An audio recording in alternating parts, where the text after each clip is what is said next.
Folks, where's the lie? Stop it. Get some help. You a big motherfucker. Video game!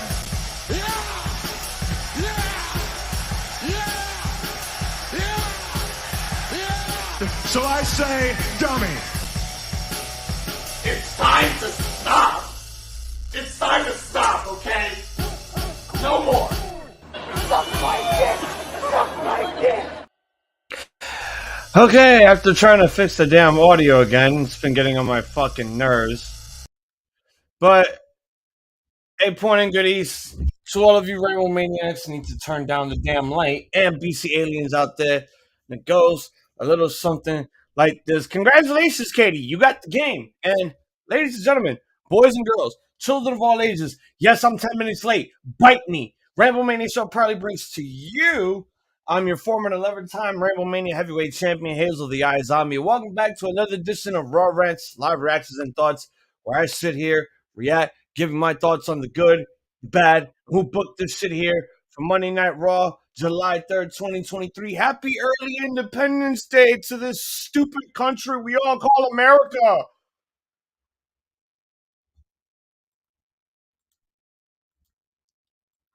Yeah, I'm 10 minutes late. TJ won the sim. But no, yeah, I'm a little late, but we had Seth Rollins cutting a promo, nothing special. So, yeah. But Cody's out here, and I guess we're going to hear them talk. I don't even call it America. I call this shit corrupt. This is a corrupt country as it is.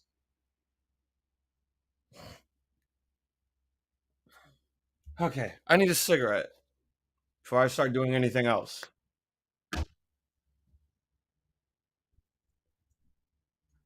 Well, here comes the pain, because Brock now decided to show up. And why didn't you show up on the UK to fuck this man up?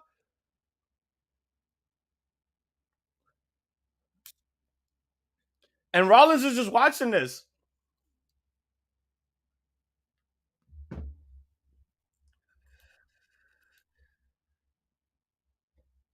Actually, Young Wolf, Captain America didn't open the show. It was Seth Rollins that opened the show.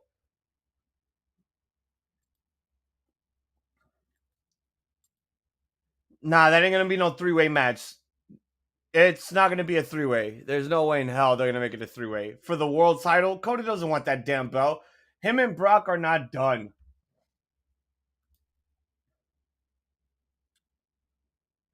And that's why Money in the Bank was mid for what they tried to do. Because you could have just had Brock show up, beat up Cody after he beat up Dominic.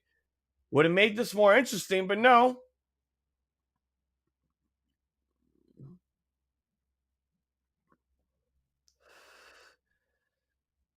Oh, look at Brock running away like a bitch.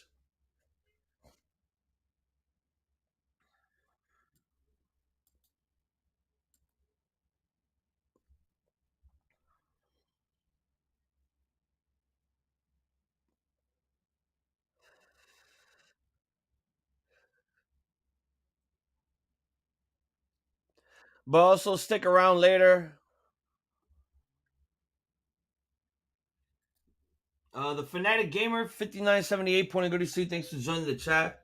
Hey, why repeat and repeat on Raw? Why? Because Raw is out of creativity, and most likely Vince McMahon is backstage trying to do the same old shit. Because let me tell you that the only thing that they plugged for tonight was the Women's World Championship match between Rhea Ripley and Natalya. So nothing else has been plugged. So what I got here is Drew McIntyre versus Gunther built to SummerSlam, the world title women's match, Money in the Bank fallouts. What's next for Seth Rollins? What's next for Finn Balor and Damian Priest? KO and Sami Zayn is in action. Against who? What's next for Cody Rhodes? He's facing Brock Lesnar. And then we got SummerSlam Bill going into August 5th. That's it. The only match that they announced was Natalya and Rhea throughout all of last week. Bro, we're all tired. But This is the only show on Mondays that's actually tolerable to watch. Because what would you rather be watching on a Monday night? That's not the NBA, the MLB, the NHL, or the NFL.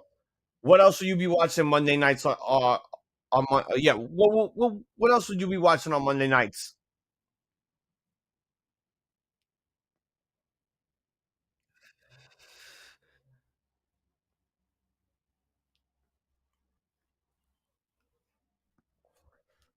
And don't worry, guys, my co-host CJ the Great will be joining me later on, for we will be doing our Money in the Bank 2023 recap right after Raw.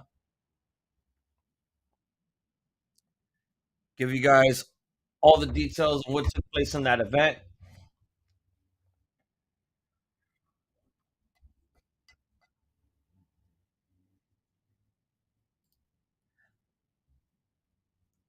Katie just says she's watching General Hospital.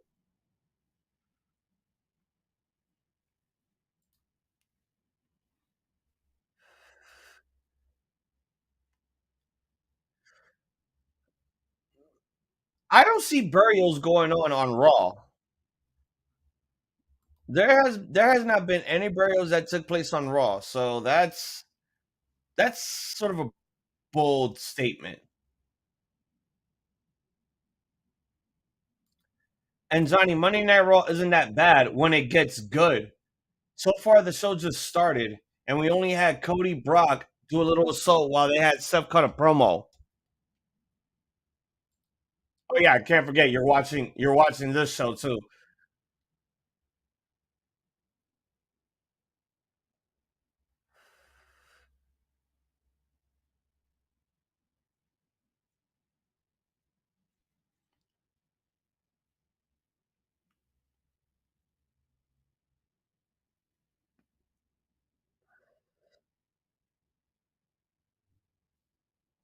Wait, he's still in the damn ring?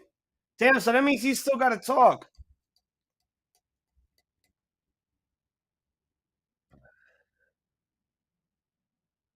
Who the hell is Gravedigger 690?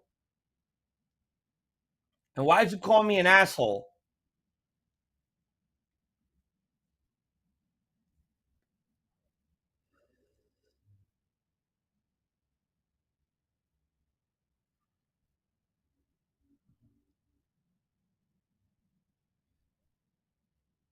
Fourth of July game night tomorrow. I mean, we'll see. We'll see, depending depending on what's gonna happen. Meanwhile, we still got this man in the middle of the damn ring.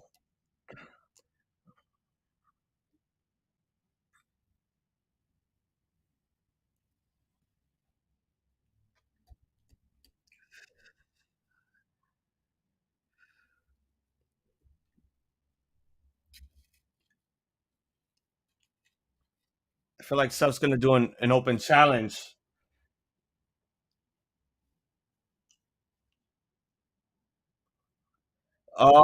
Here comes Damian Priest, I believe. Or is it the entire Judgment Day?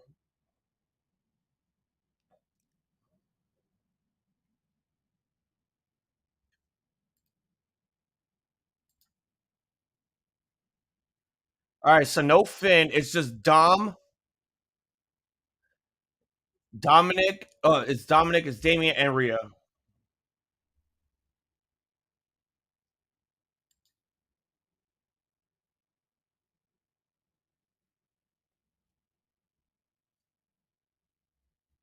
No, what? He had a match with Bad Bunny. Why would Bad Bunny join the Judgment Day?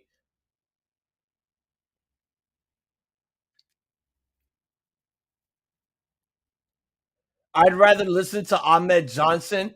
This guy with the fucking sign says, I'd rather listen to Ahmed Johnson. My God.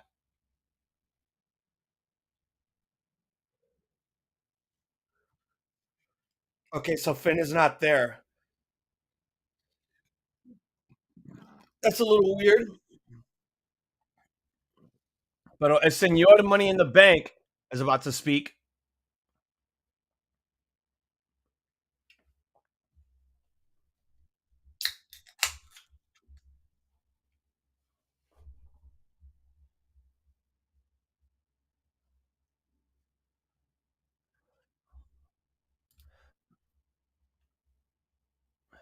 Hell no. He just wrestled him. There ain't no way in hell they're going to put him in the Judgment Day.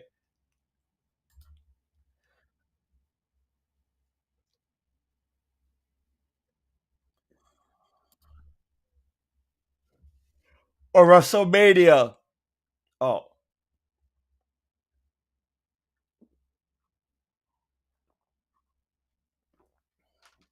Okay. So we got Damian Priest going 1-on-1 against Nakamura. El campeón mundial.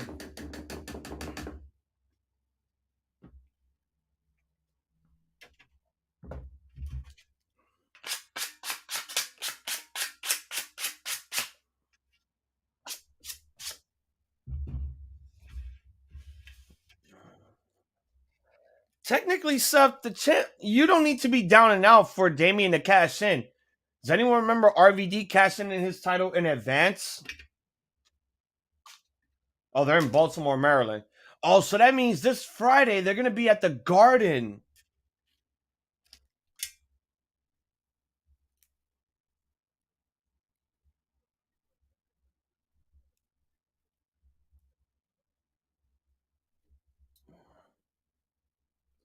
I mean, yeah, Seth is giving out the opportunity to fight him for the world title.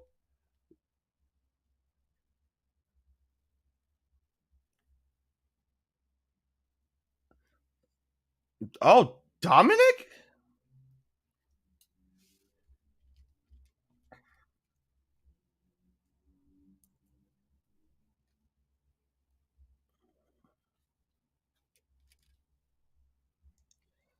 Okay, okay. We're going to run it back. We're going to run back Dominic versus Seth Rollins again. Oh, there go the booing. There go the booing. There goes the booing. Hey, guys, as usual, let's get this stream up to 5 to 10 likes here tonight. It would mean so much if you guys hit that like button. And please stomp a mudhole on the... Damn, they're booing this, man. Stomp a mudhole on those subscription boxes that we are on. We are on Twitch. We are on YouTube. We are on Facebook as well.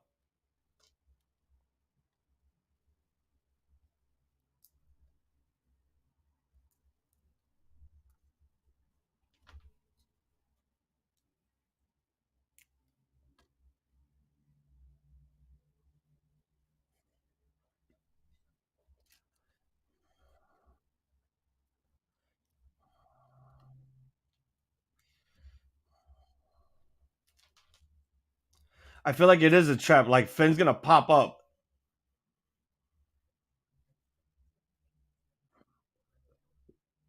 What stash? He has no mustache.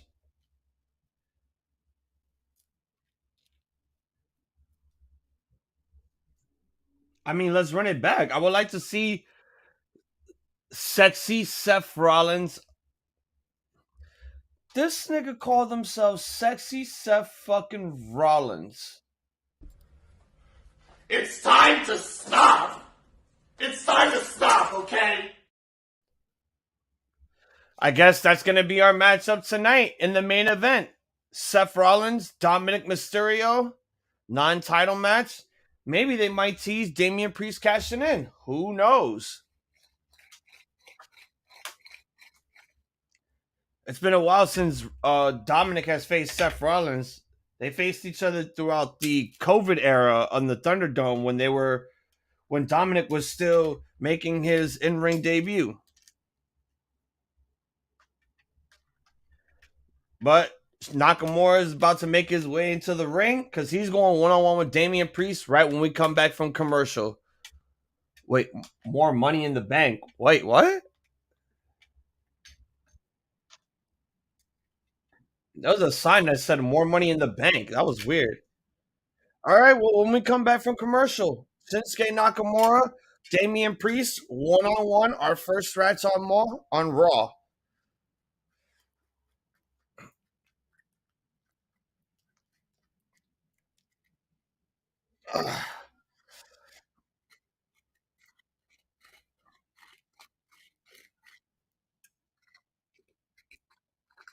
So, how's everyone in the chat doing right now?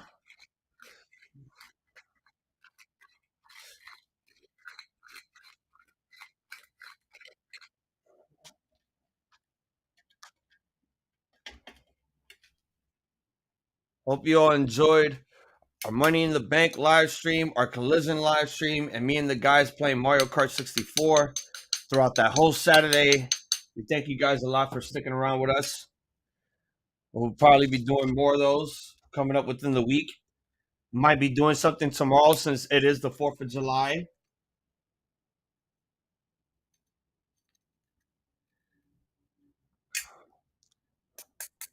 At this point, I'm not working right now, so I have a lot of free time to do what I can here until I'm ready to get back to work.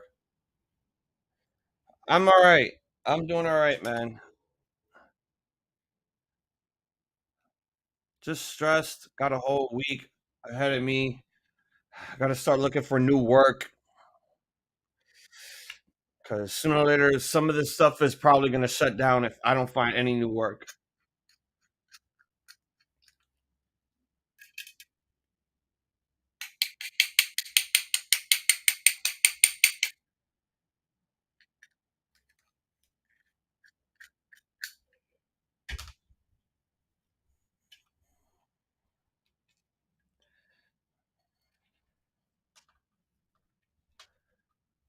All right.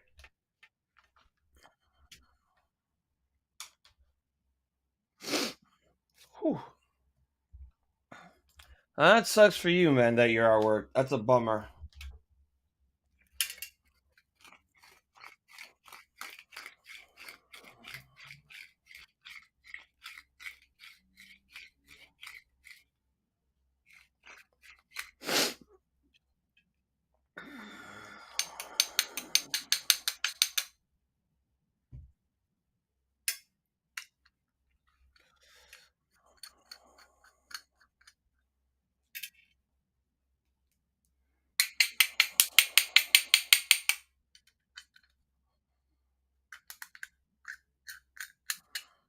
Operation Smile.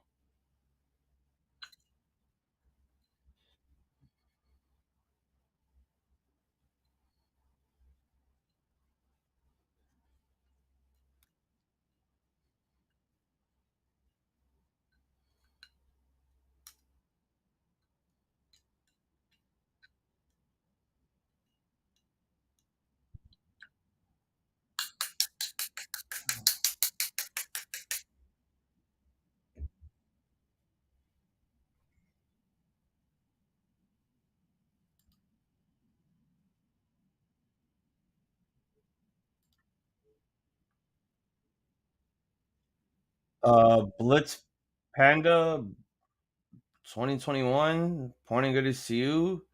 Okay, that was weird.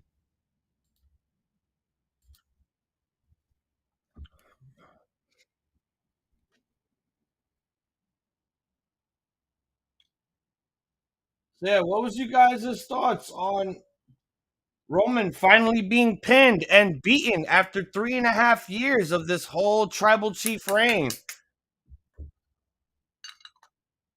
Yep, I was right. They are going to be in the Garden this Friday.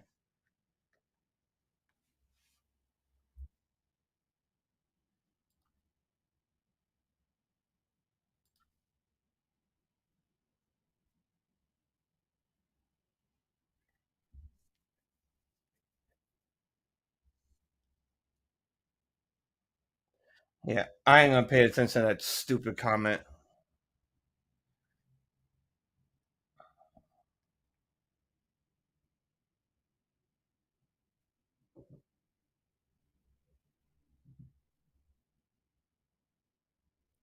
All right, good. He still hasn't came out to that stupid little Uzi Vert track that's been blown up.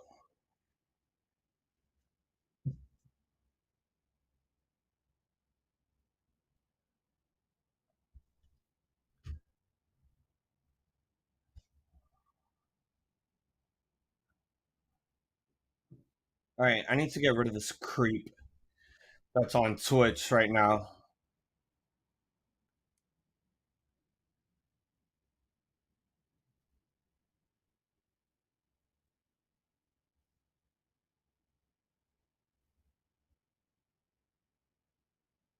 All right, well, both men are in the ring. It's time for our first match of the night.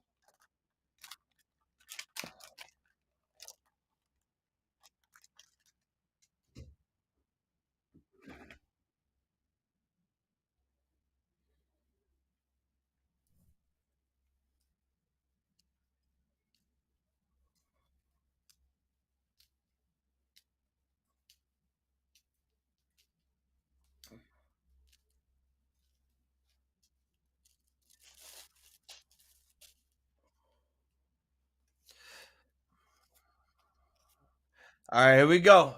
Both men going for a test of strength. Damian Priest with a kick to the midsection. Locks on the wrist there of Shinsuke Nakamura.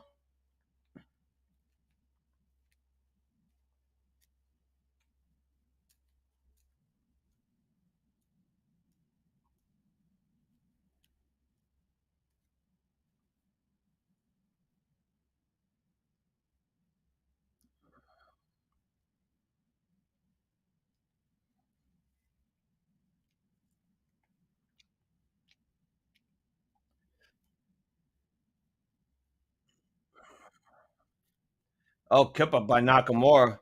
Cartwheel now. Breaks free from the wrist lock. Now locks the wrist of Damian Priest now. As he grabs onto the hair, pushes him into the corner. Referee trying to break the hold.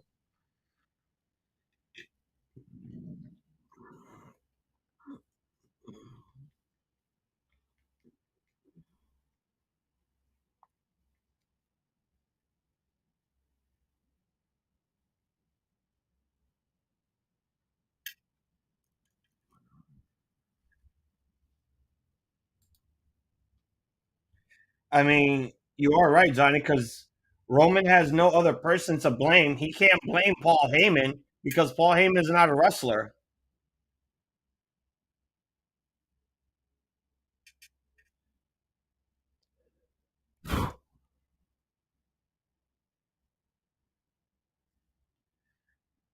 Oh, ducks another lariat. Goes with a forearm now. Here's the cover. 1, 2.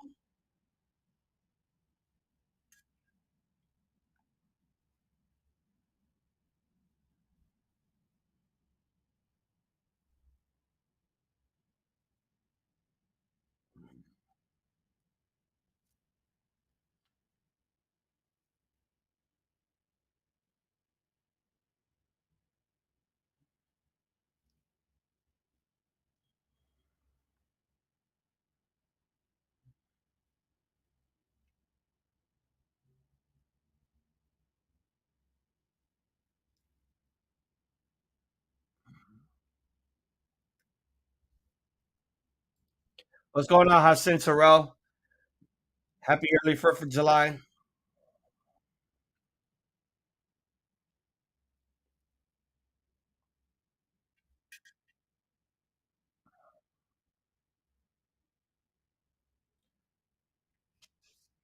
Hope everyone has fun tomorrow on their Independence Day. Watch some fireworks, eat some burgers and fries and some glizzies. Drink a lot of beer too. Drink a lot of it because you're going to need it. Because if there's one thing that Americans love the most is getting drunk and watching shit blow up.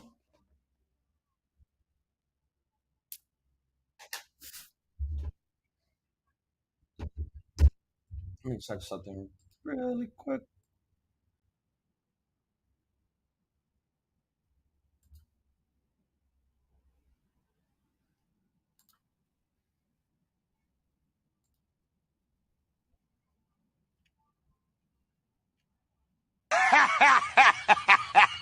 Oh, wait, you serious? Let me laugh even harder. Much appreciated, Hassan, but we do not. We're done with NXT. We finished with NXT a long time ago. We are never going back to that shit.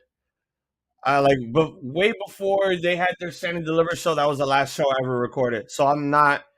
We are gonna do most likely a 4th of July special tomorrow, but we don't know what. Might just be video games. Might be come Tuesday TV 4th of July edition. We'll figure it out. But as far as NXT goes, hell no.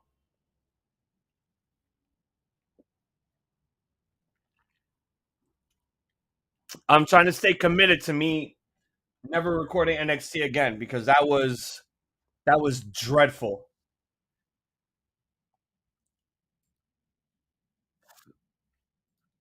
Americans do love their glizzies. Oh, speaking of glizzies, for people who live in Brooklyn, everybody knows that every year on the 4th of July at Coney Island, there is a Nathan's hot glizzy eating contest.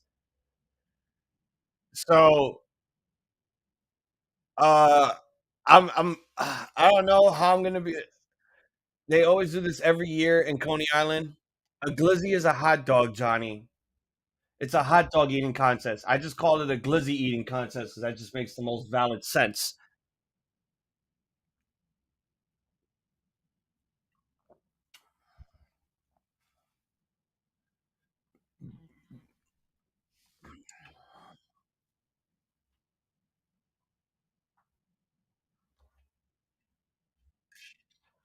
But yeah, another hot dog eating contest will be taking place in Long Island, sponsored by Nathan's.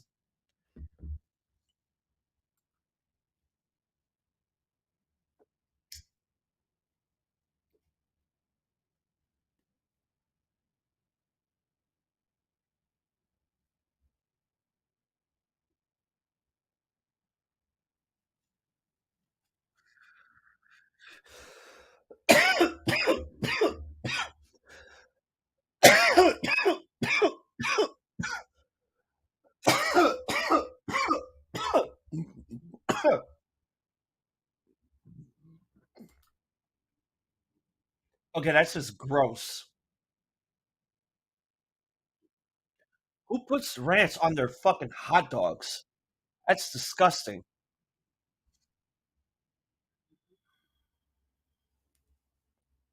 All right, back to the match.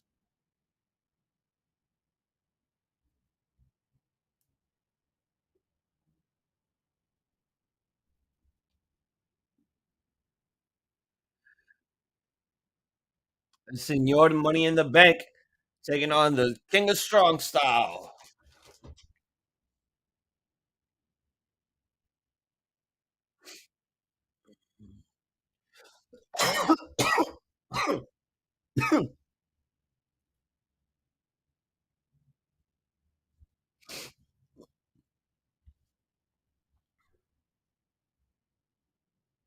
Oh.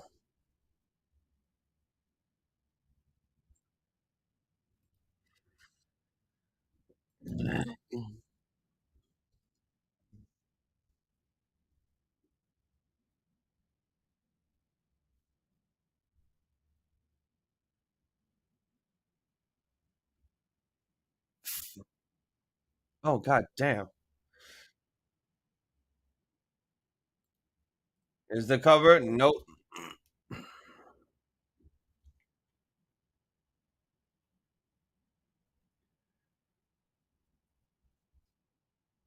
My AEW Fight Forever and my PS4 controller are now working. Chris, why was it not working before? More importantly, why was your PS4 controller not working? A few years back in Fresno, this guy passed away during a taco eating contest. He was up to 40 plus tacos. God damn.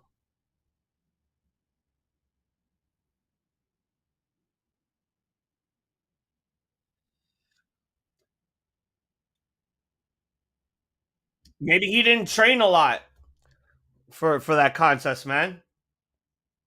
Oh, here's the cover. Here's the cover. Shinsuke.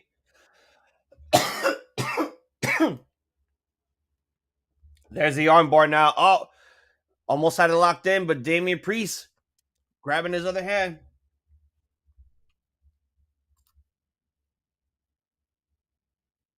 Okay, well, you if that's the only control that you have, I was about to say, like, first of all, you could turn on the PlayStation via your console instead of your controller.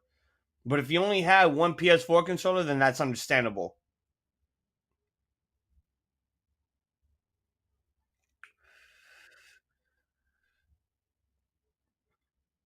Ooh.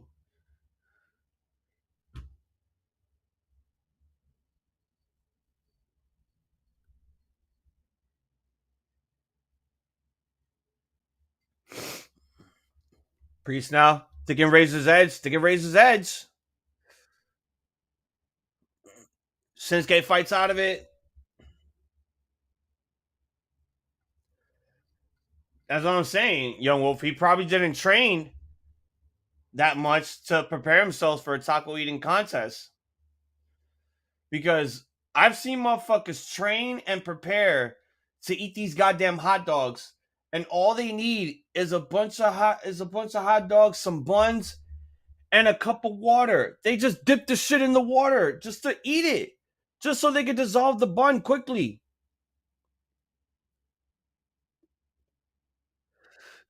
Oh, Nakamura thinking Bombaye knee. Bombaye. Oh, Inoki. Bombaye. And he missed. Here's the cover. 1, 2. Oh, he breaks the pin. Hammerlock now. Lariato!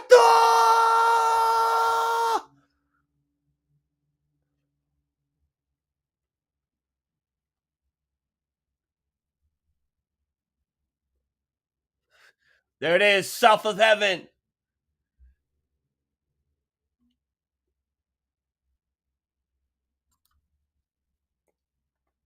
I mean, imagine these niggas in the hot dog eating contest just sucking these shits down.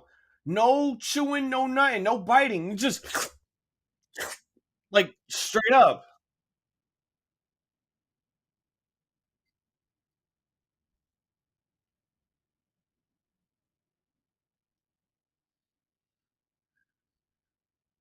All right. That was a good match. That was a good match. Damian Priest still getting his push now that he's Money in the Bank.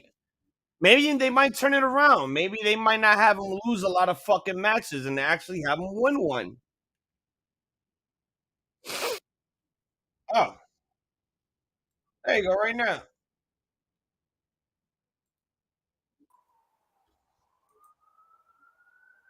Or Stone Cold. Stone Cold. do you have to, is that the Come Tuesday TV in the background? It's not even Tuesday. It doesn't matter. I don't have a Raw one. I will not that put is up true. a Raw one. It is whatever I choose it to be for whatever the time being is. All right, well, so far we only had Nakamura and Damian Priest face off. Brock came back and got his ass kicked by Cody. Is Brock Lesnar? And Dominic oh my god. So it is official. Dominic Mysterio is going by Dirty Dom Mysterio. Dirty Dom? Dirty Dominic Mysterio, son. That's crazy. Dirty Dom? Oh, wait, you serious? Let me laugh even harder. I guess my boys, the Dirty Dogs, back in the building so that they could put them with Dom. That's what they had. That's what Rhea had on her face during the what match? Oh yeah, during him versus Cody. They into some freaky shit. That's crazy. Oh my god, I forgot. NXT Underground's coming back tomorrow. This is why Hassan was asking me if I'm watching this shit tomorrow. Oh yes, the fake Bloodsport. I ain't watching that shit. Hello, Johnny. Anaheim Ducks jersey go crazy. Yeah, I've seen the new Anaheim Mighty Ducks jersey. It is amazing, very nostalgic. Loser Dominic Mysterio. No, Chris, it is Dirty Dom now. Apparently, that's what these WWE streets are saying. He's a dirty, dirty boy. Yep. What a bunch of freaks.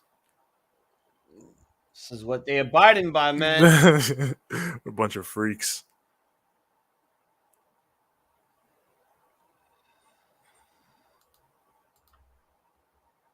Have you ever ate a hot dog and drink water? No, because I was talking about the Nathan's hot dog eating contest that's tomorrow on Coney Island. Oh, yeah, the GOAT. He's back at it. The one time out of the year where the Japanese take over that whole shit. Americans can't do nothing about it. Hell no. The fucking GOAT of that shit is what's his face? That guy in Coney Island, Joey Chestnut, that be eating all the glizzies? Yeah, him now. But before, they're like, yo, there was before, Japanese... but like ever since he's what, like 12 years running or whatever?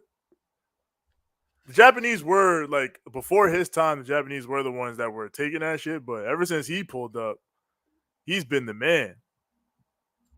He dominates them glizzies. Tomorrow's the 4th of July, so NXT was taped this morning. That still doesn't mean that we're going to watch it. America. Yeah, the 4th of July is extra incentive to not watch it. Yeah. Not as though we were ever going to watch it anyway. At this point, we're trying to figure out what the hell we doing tomorrow. Either Come Tuesday TV, 4th of July edition, or We play some games. America, fuck yeah.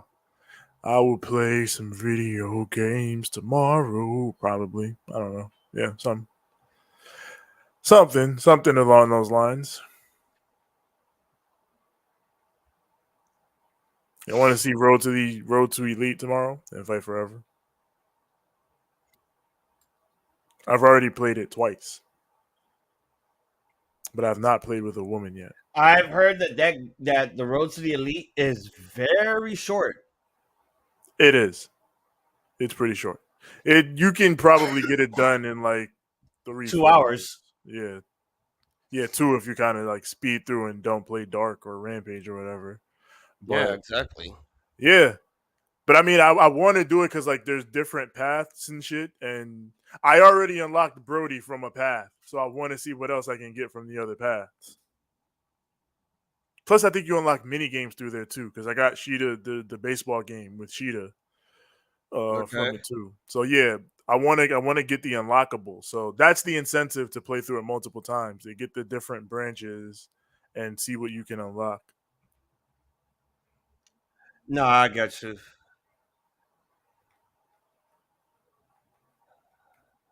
So I mean, hopefully, if I do play again tomorrow, I can get a good path. Chris is playing with Anna Jay in Road to Elite. Well, I'll probably join you tomorrow since I ain't got shit to do, and I don't really feel like going outside looking at fireworks and with a bunch of other strangers. I can just go to the roof or my patio and watch these motherfuckers shoot outside. Yeah, I've seen and heard enough fireworks for the year, so I do not care about any sort of fireworks going off for the 4th of July. God, that shit gonna be insufferable. Obviously, I'm old. I'm getting old. TJ, I'm gonna make Manny Lemons for Road to Elite. I told Manny I'm gonna make him so you can. Oh well, that's cool. Yeah, that's cool. Manny Lemons. Take him to the top. Join the Dark Order. Even if you say yes, they won't let you. Spoilers. They will not let you. I mean, you will join, but then they'll turn on you. I thought you'd be recording SmackDown with Katie. She was in the chat earlier. I haven't gotten to watch it yet. Okay, good. I'll watch it probably tomorrow because I'm off tomorrow. God, see, they're already going off with this shit. Because we got to recap this show that took place Saturday, so I already got the graphics and shit. Little scrappy in them.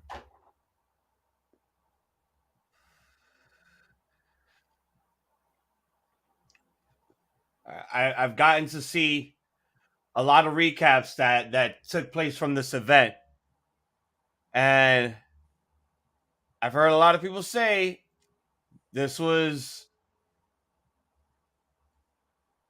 mid for what they try to do here. Mid. I mean, I'm not going to lie with... I mean, when we give our recap later on, we didn't do what we did at Double or Nothing, which was, we keeping this a go. We didn't grade it. We just said, do the sim, and then come back hour later, Collision. And then Mario Kart. There's a little bit of the gabagool, you know what I'm saying? You know, there's a little bit of this and a little bit of that. But I will say this, though, before I bring it up again. This is the second year in a row that Ronda Rousey has been beaten by Liv Morgan. Hey, she's been dominated by Liv. You love to see it. On this pay-per-view. No less. Because remember, last year she cashed in on her. And then she beats her this year. And now here comes Ronda to talk about what happened. So yeah, her and Shayna are going to be the last match. Because I guess she really wants to go back to UFC now. She don't even want to go back to UFC. She just want to get the fuck out of here. She's sick of this shit. Yeah, I've read that. Apparently, no, she's done. Apparently, Dave said, she's got a hard out in her contract. But so she's taking it and she's getting out. So they're not letting nobody talk today. Not at all. Seth talked for a little bit, got interrupted, come back from commercial. He's still in the ring. He tries to talk again, gets interrupted. Well- Ronda grabs the mic, about to talk. Here comes Shayna. Well, this ain't WWE, so I'm gonna say what I was saying. So yeah, Dave said she has a heart out, and she's taking the heart out, and the only thing she really wants to do before she goes is work Shayna. So that's why she turned on her for no reason on the show. Everyone says that she might be going back to the UFC. We don't know for certain. Ronda cannot fucking fight in UFC, man. Who do they have in that bantamweight division for them to use against Ronda? Who? It doesn't matter who. She can't beat anybody. She's done. She hasn't fought in years.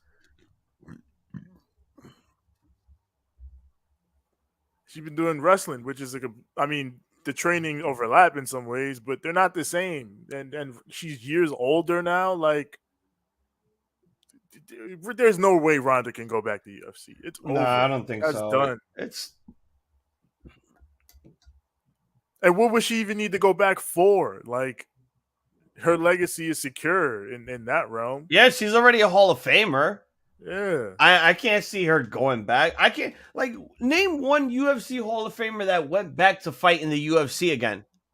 I mean, people have done it, but it's like, for what though? Again, like you said, what major fight is there for Ronda Rousey to take that, for one, could even be believable that she'd win, and two, could draw up that type of interest? You know what this means, right? She's gonna be next. Well, not even because she's already done it.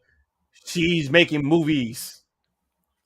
You know, she probably does want to do more acting or whatever. She probably more voice acting. Yeah, she's more than likely probably fucking sick of WWE and was like, yeah, you know what, I did this and whatever. I did this, I did that.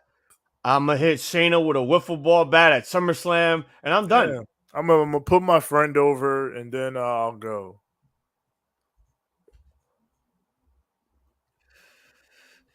Maybe we can finally make Shayna the badass that she was when she came into the main roster, and then they ruined it.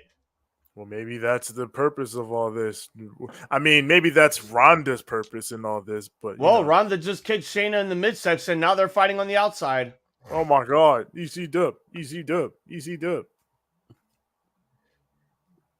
know, these jackasses in the crowd would love to chant UFC, UFC, UFC. They ain't built like that. Oh, that was a horrible shot. Brock Lesnar went back. He did go back. And I mean, John Jones is going back. Well, his situation is different. But I mean, Brock Lesnar is not a Hall of Famer. So he will be, but when he went back, he wasn't a Hall of Famer. So he has every right to go back whenever he damn well pleases. But Brock has also said he's done. Yeah. he's not going back. I think, no matter how much money Dana White or the people in Endeavor are going to throw at him, I do believe that he's officially done. Damn, what a stiff shot there. Ronda just took a knee to the jaw for real. He gets the bag to go to WWE a couple times a year and take a few bumps, and it's easy work.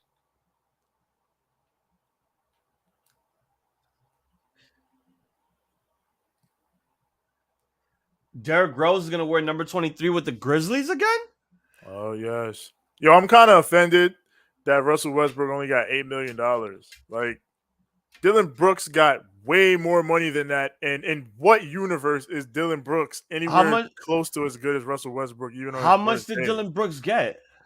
Dylan Brooks got, I think, fucking 40 mil. Let me see. And Russell Westbrook got 8 mil? Nah, something's not right there. Vet minimum, yeah.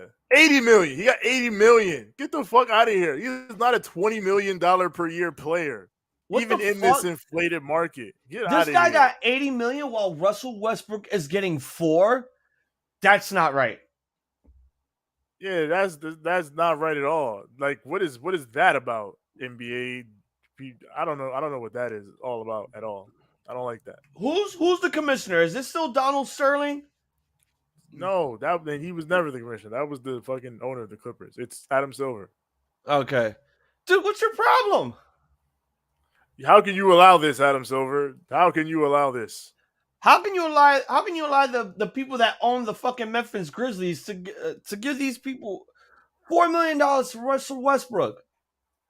I mean, the Clippers gave him that money.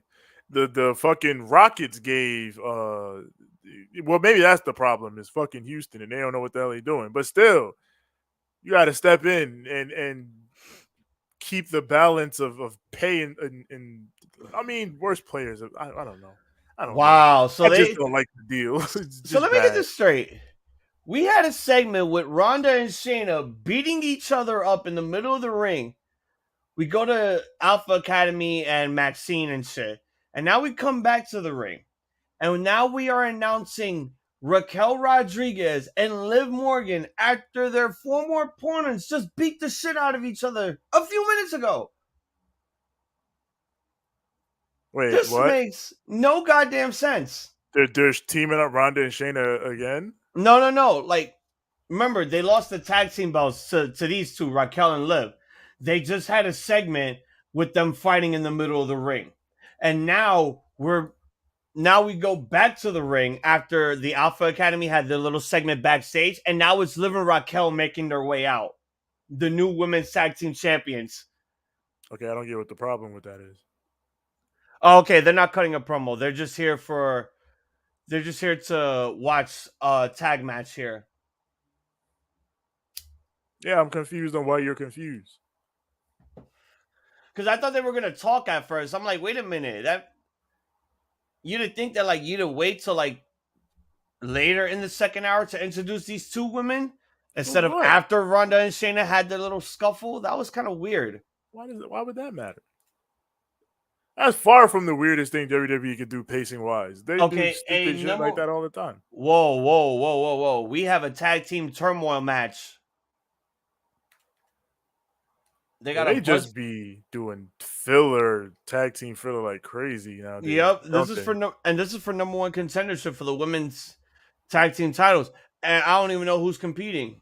They just did that fucking gauntlet on SmackDown with the fucking Brutes and Pretty Deadly, and it was mad nothing. That was like, wasn't that 2 weeks ago? Yeah, that's what I mean. They're just doing all these multi-team tag team matches.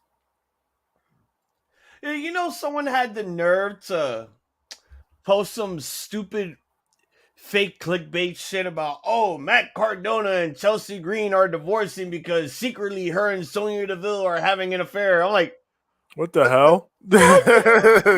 What type of fucking tabloid bullshit is that? someone trying to make that shit look legit. I'm like, ain't no way. So I go to Zack Ryder's YouTube. That sounds like some stupid shit Matt Cardona would come up with as a storyline on his YouTube. It was so dumb. Wait a minute. Oh my god. He's fucking crying to Steph DeLander like, she left me for Sonya Deville. She left me for donuts. Damn, bro. This tag team turmoil looks stupid right now. Why? Because, okay, so I don't know who Chelsea Green and Sonya Deville are facing in this tag team turmoil, and it's in picture.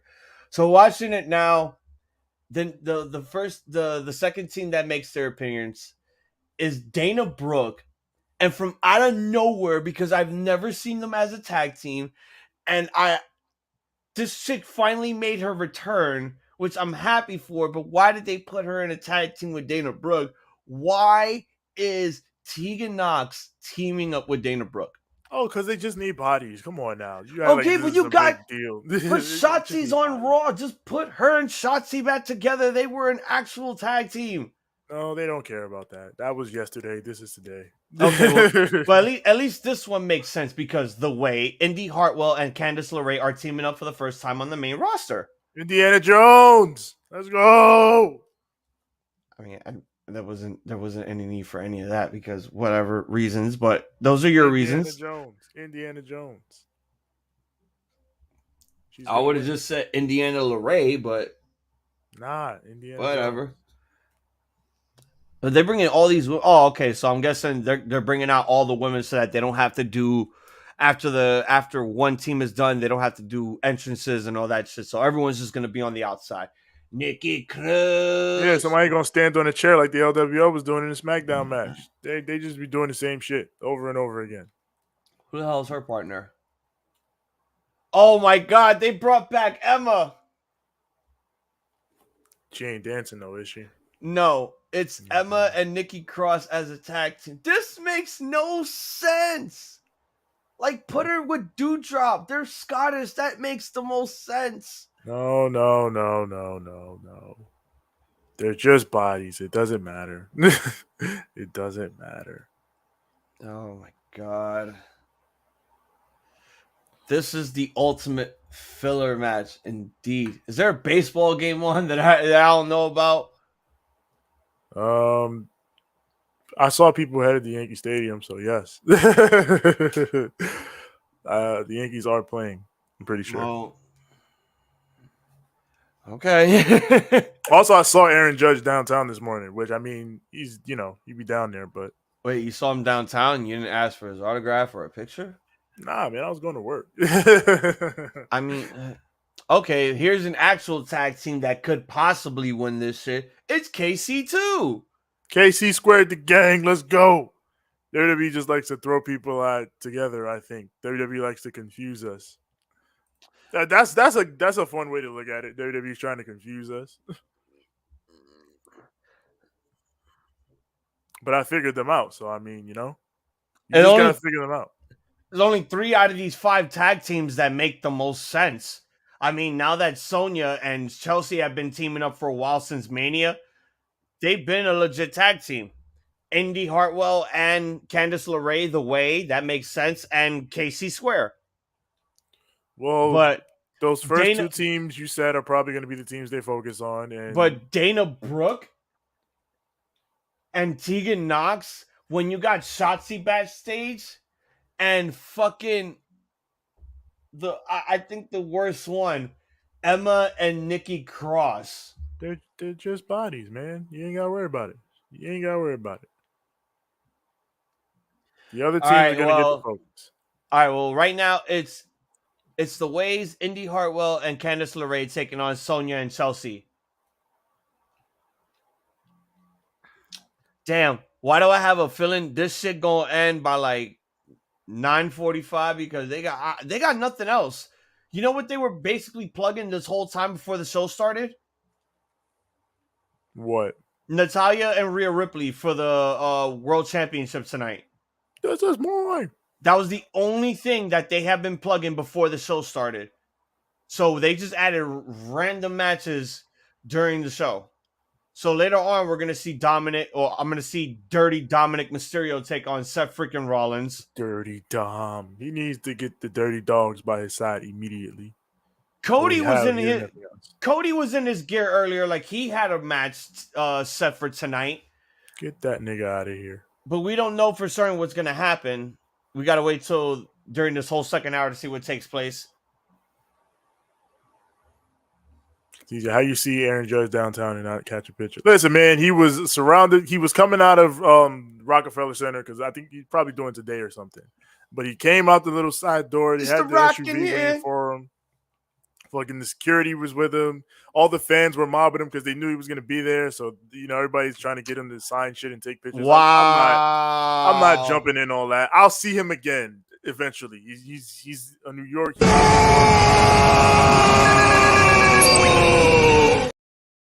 Go to a game. I'll see him again. I'll get my chance. Sonya and Chelsea just beat the Way. Well, I told you it's gonna happen. Now it's Nikki Cross and Emma. Bloop, bloop, bloop, bloop, bloop, bloop, bloop. Oh, they're trying to end this shit quickly because now Nikki Cross tagged in Emma, and now Nikki Cross is gonna check on Candice LeRae here. Why?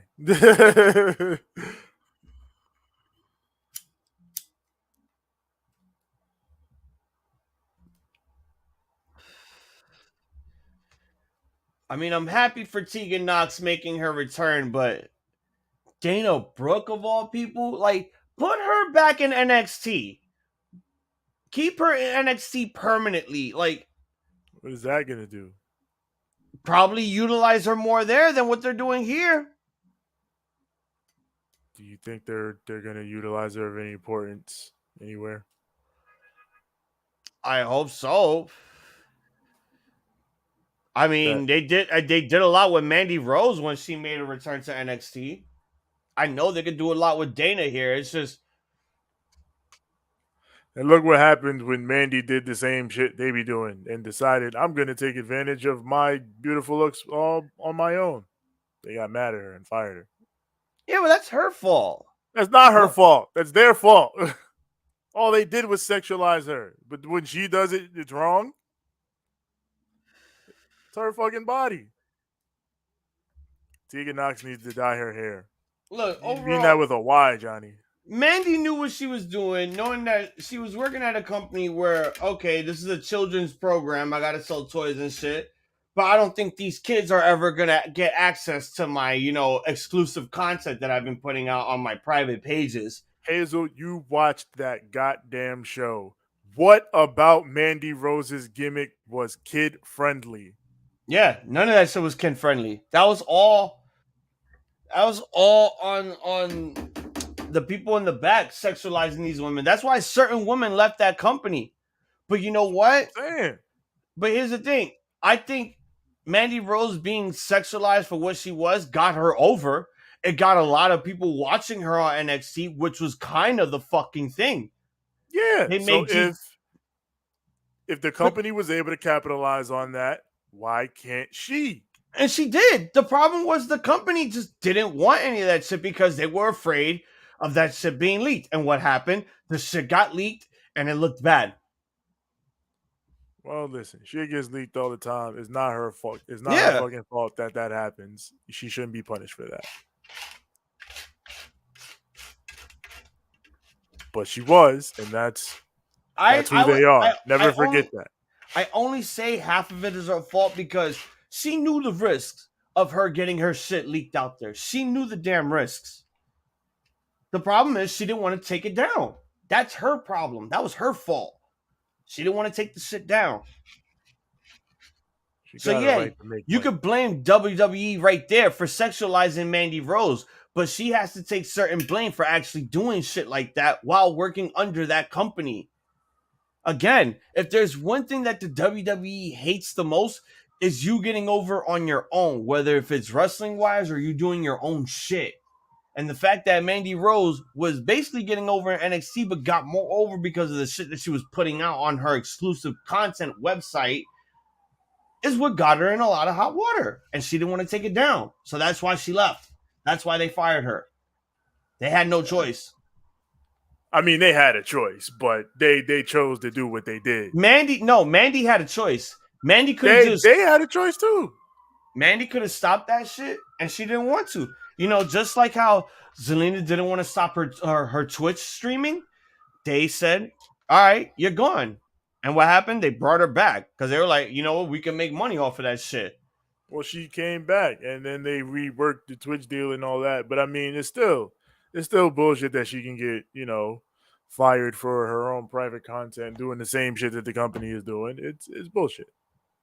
I get it. And they have a choice. And there's always a choice in those types of situations. I get it, but at the end of the day, it's this company. They have the money, they have the lawyers, they have ways of speaking to you in a double negative on some like what the fuck type shit. It's bizarre. I know who they are. I just be wanting to make sure everybody understands who they are and why they are the way they are. That shit happens in every company that's in the million or billion mark. Okay? You're always going to have that company that's going to tell you, you got to do this, you can't do this, but you can't do this. But then you want to do the one thing that they don't want you to do. All of a sudden, now it becomes a fucking problem for them because they're the ones that are promoting you to be this type of person. But when you do it on your own, it doesn't work for them. Yeah. That's why you can't fuck around and try to pledge loyalty to all these corporations. They're corporations at the end of the day. That's why it's like I get so afraid that we're going to get that email where a huge radio company is going to hit us up and want to work with us, but they're going to want us to do certain things that they will want us to do on their company that we can't do on our own. And then that's just going to be fucked up. And it's like, we're our own company for a reason. We're doing this so that we don't have to abide by rules and regulations under, damn, they're really pushing Sonya and Chelsea here. They just eliminated Tegan Knox and Dana Brooke. Rip So in peace. okay, the last team, KC2 and Sonya and Chelsea Green. Usos just tweeted, "This Friday night at Madison Square Garden, Us, live on SmackDown. We're putting the Tribal Chief on trial. After all this time, it's Tribal Court, the Tribal of the Trial. Oh, the trial. I said Tribal of the Tribal. The trial of the Tribal Chief, Roman Reigns. That is a Hashtag long the real title for a trial. Just say the trial of Roman Reigns or the trial of the Tribal Chief. Did they already do a trial?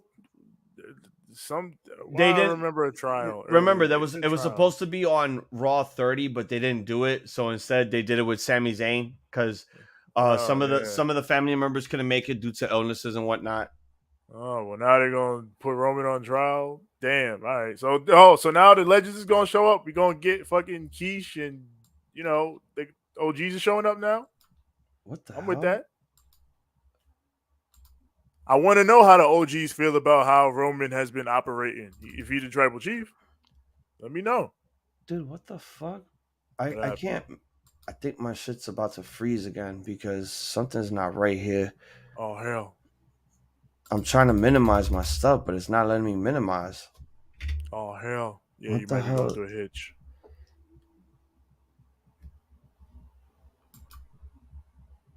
Oh, come on, man. Come on, man.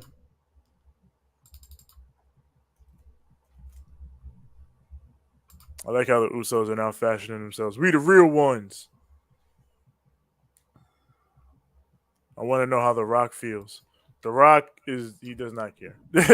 Nah, he might care. I mean, theoretically, I guess he'd be against Roman, but it's only because we want to see that match, right? And who knows when that's gonna happen. If it's ever gonna happen. Dude, what the fuck?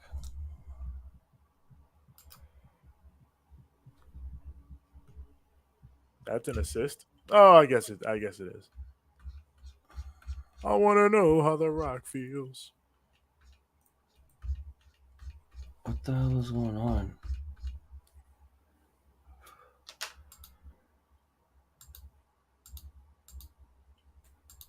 I'm stopping your pick and roll. Balls on the outlet. Oh my god. This match was okay. The turmoil gimmick. But it's KC squared in there, so you're always gonna have a pretty good time. What with the hell is with the going homegirls on, KC man? squared. That's the gang.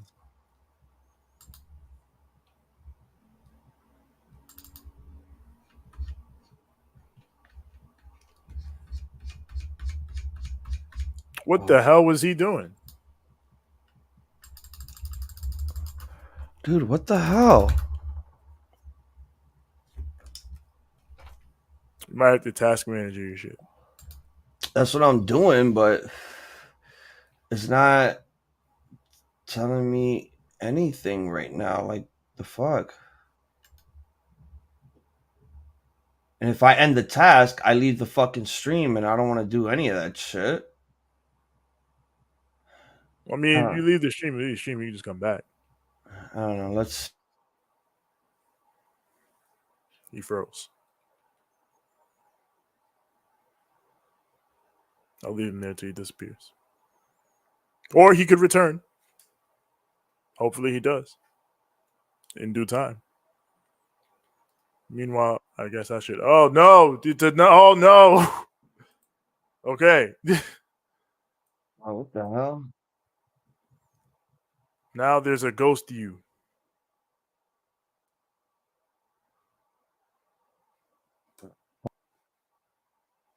And now he's gone. And now the ghost him is really a ghost. Yep, he's back. How am I still there? That makes... Oh, there it goes.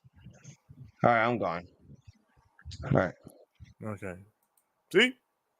No issue at all.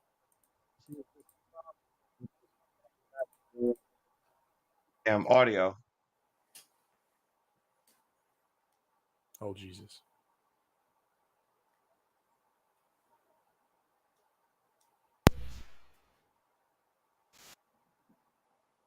How we let this man get the board? Oh, your audio sound crazy. TJ, who are you going to call? The Ghostbusters? I don't know, Johnny.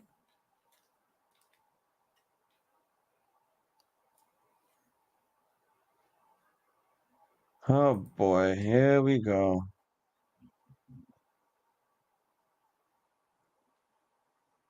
Where you going? Oh, now I gotta fix the damn audio again. One thing at a time.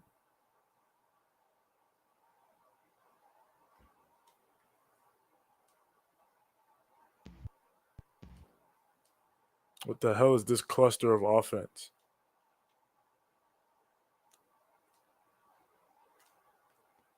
Hell no.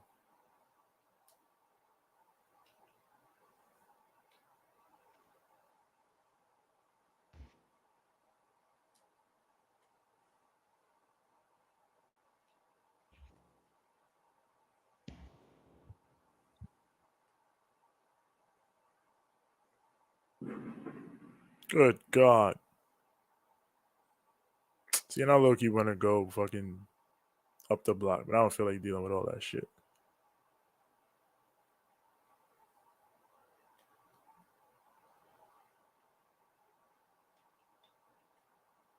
Oh, damn. That's my fault.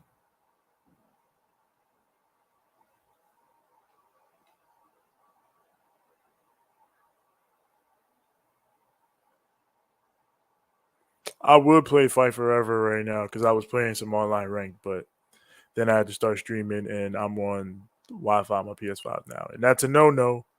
That is a no-no. Kobe.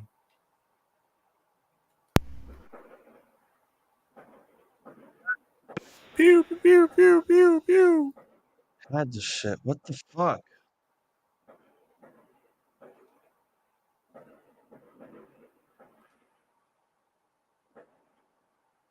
What are you doing, Reggie Jackson? What are you doing? What are you doing? What are you doing?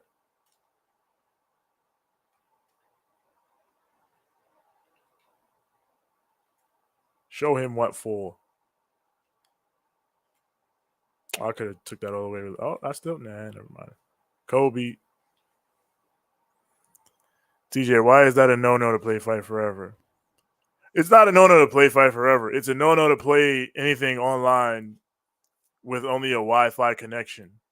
At least for me. For me, if I'm going to play a game online, I want the best connection possible so as to prevent lag and all that.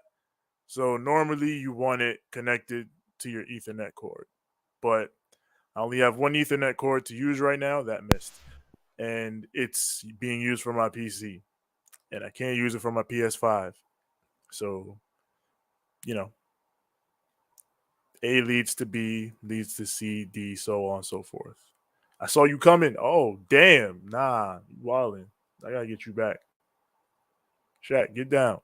Get down.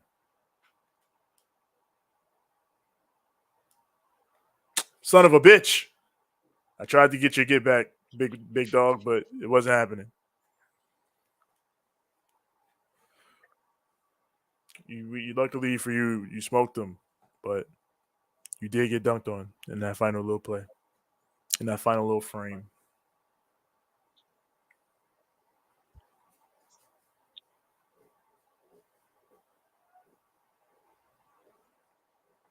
I was moving up them Fight Forever ranks too. Well, a little bit.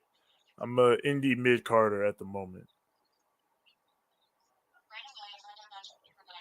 But I ran into some L's earlier. It was bad juju. I beat the first dude I played, and afterward I tried to give him a little handshake, brother. You know, respect after the match, code of honor. But he was like, "This ain't Ring of Honor, baby," and he tried to attack me, and then he ran away. So then I lost the next two matches after that. So it was bad juju. God damn it, man. Pascal Siakam, or as that one lady on CNN called him, Pascal Shakim.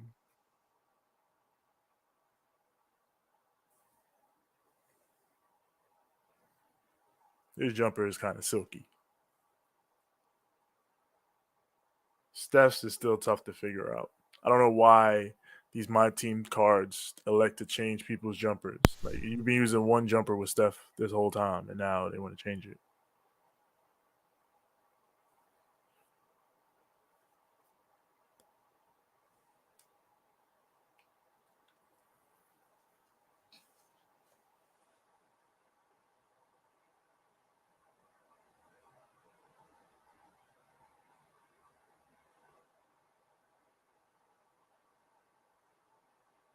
The Miami Heat defeat the Los Angeles Lakers in the Summer League tournament. You'll love to see it. God damn it.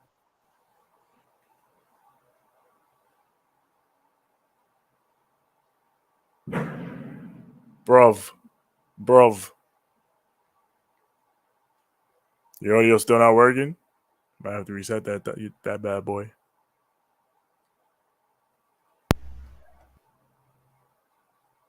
Yeah, I'm gonna have to reset this shit. Give me a Yeah. I'll be here. All right. I will keep the people entertained. I will guess what is happening on Raw. Johnny, you let me know if any of my guesses about what is happening on Raw are correct in any way, shape, or form.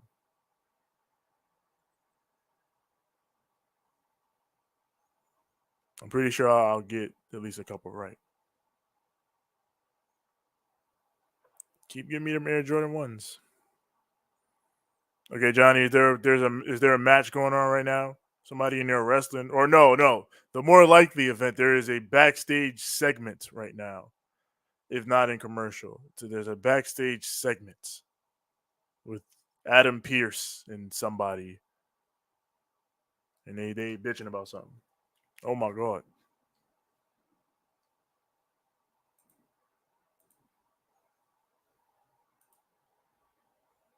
I'm not Hazel, but no, that one's too short. It's obscuring the whole gimmick. I'll do like this until Hazel comes back. And in fact, I will switch the screen around. One of these has me at the left side. Okay, maybe I lied. Yeah, I'll do.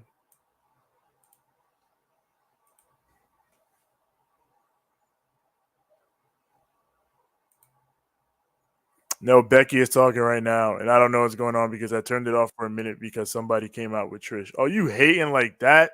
You going prevent yourself from watching the fucking man speak her truth because you want to hate on Zoe Stark, the future goat of this industry?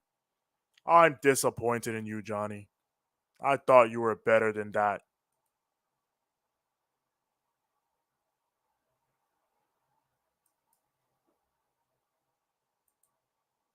You got to get your life in order, mate. So I guess Becky and Trish are continuing the feud. And Zoe Stark is Damn here. it, man. What the hell?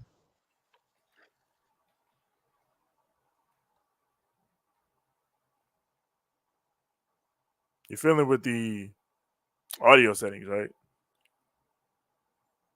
TJ, it's Johnny, bruv. I know, man, but damn. you gotta let this go with Zoe Stark. She's good. I don't understand. Like, you sound so clear, and then the mic gets. Oh no, his whole thing just cut off. I love your Finn Balor impersonation. Yeah, my Irish. Anytime I do an Irish person, it just descends into Finn Balor. I was doing Becky, and it descended into Finn Balor. It's just what I fucking do.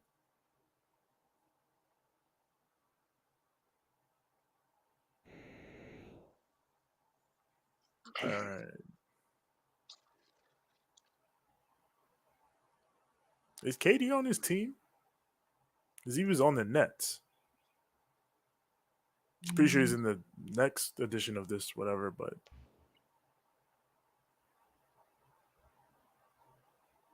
why we gotta play in their building? I just need to know if KD on his team. We got Book, CP3. No, they got Mikal. Does it turn into Captain Fulk in New Japan? Get the fuck out of here.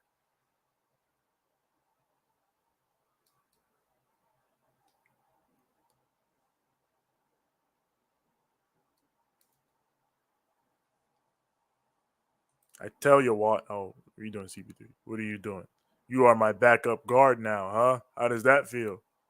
Even though I think, again, I've said this before. I think they might start together, but get that shit out of here.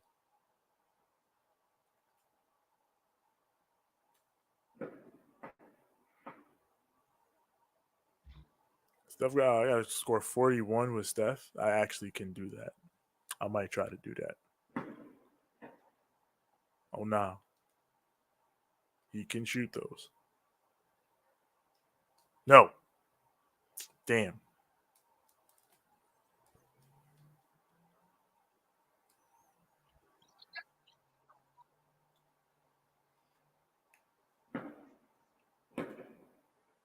We'll take the foul. Anyway, when I'm waiting for this promo to get over it so I can turn Monday Night Raw back on, are you doing anything for the 4th of July, TJ? Burgers, fireworks, hot dogs?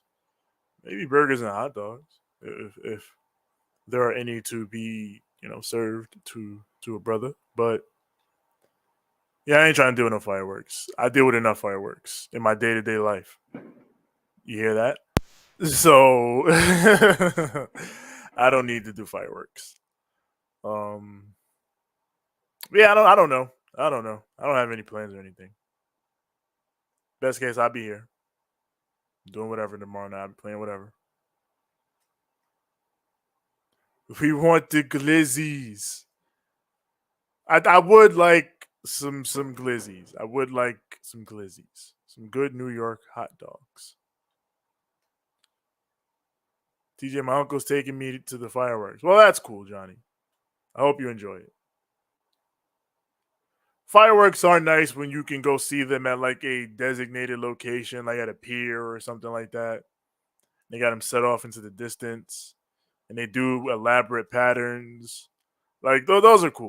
So yeah, a legit fireworks display or a show, those are fun to go to.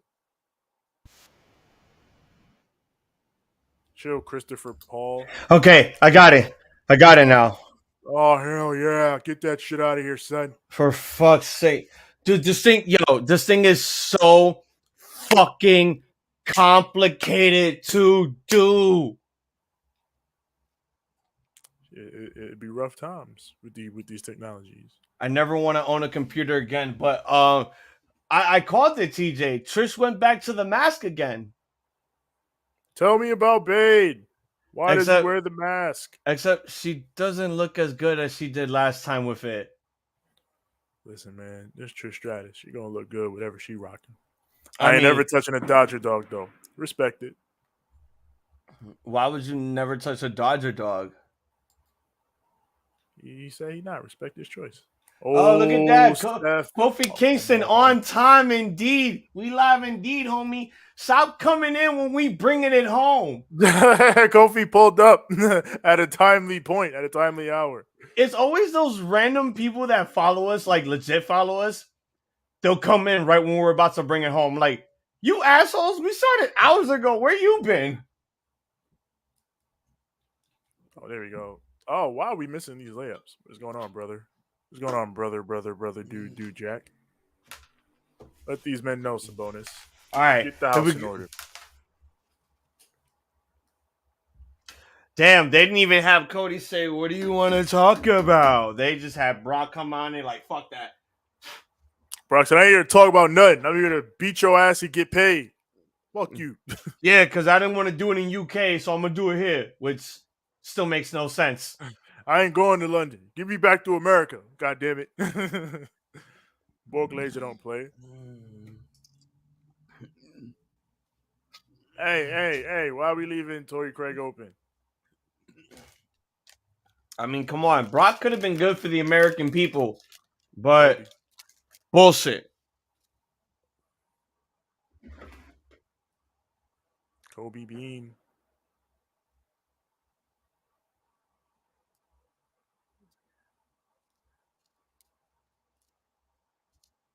I know Kofi got that fight forever. I saw the Dirty Heels playing it on YouTube.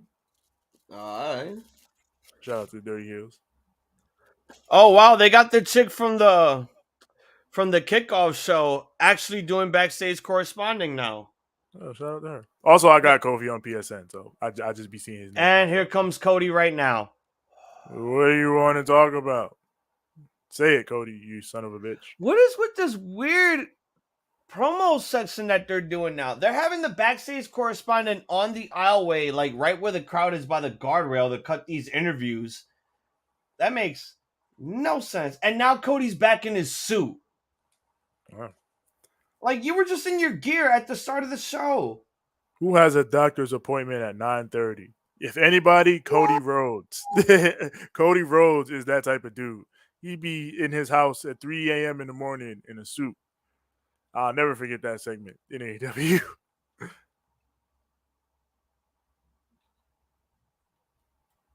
All right, we lock it. Oh my God, Steven Adams. Cross court ripping. What a foul.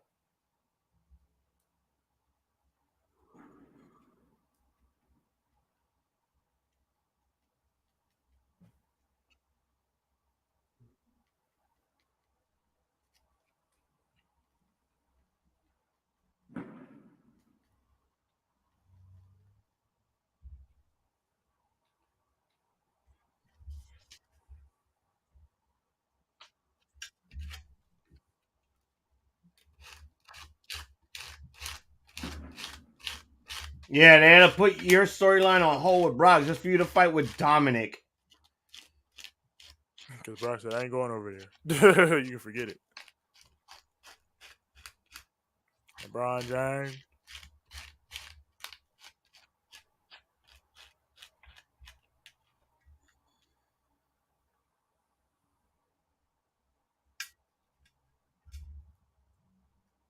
Any night and every night, you'll fight Brock Lesnar. And that's the end of the promo. Enough is enough of you and Enough Brock is Lesnar. enough. Guys, I got something important to say. Oh, shit. Young Wolf. Let's listen to the man. What you got to say, Young Wolf? Is it chicken butt? Is it about a man who has wrestled former IWGP champion Kazuchika Okada? That might not be the case because Viking Raiders and Valhalla are going to take on the Alpha Academy and Maxine Dupree. Sheesh, please. Free War Machine, too, by the way. You know the vibes.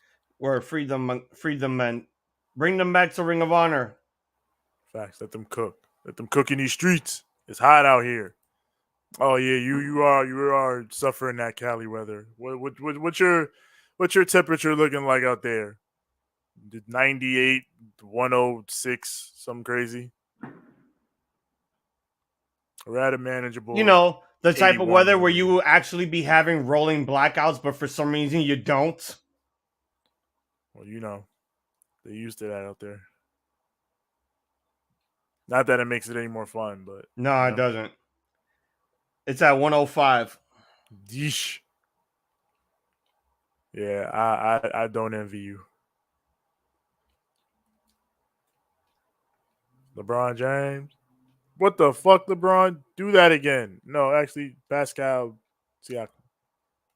All right, so I had to get the graphics, but I had to delete one of the backgrounds. So I had to delete the BC retro splitter that you guys have here. Oh my God, no, that's fine. I didn't know what to get rid of. I was like, I need to get rid of something. That's fine. We would only use that for a live. And plus, we don't even go live for Rampage. We do that on Dave's channel. So why do we still have this? True. Oh no, that's the Dynamite one. Where's the Rampage one? There it is. Well, we might go live for Rampage one day. You never Yeah. know.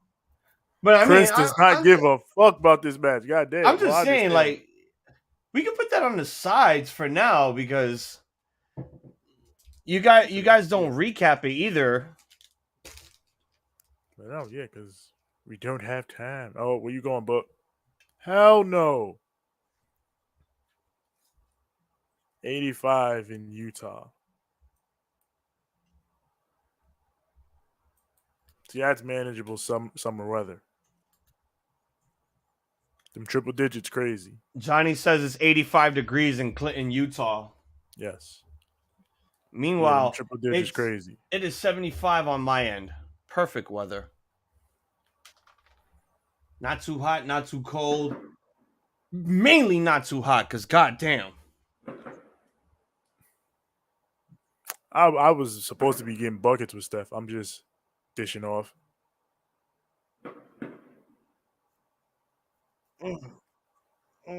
God damn.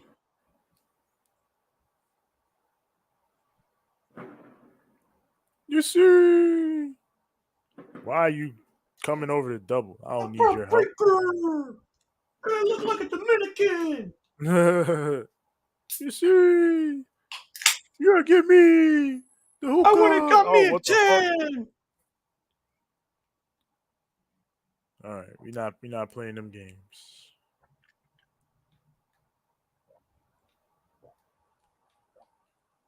Oh, why is it hitched like that on the right side? He's right-handed. Liquid Death Water is fucking awesome. Shouts out.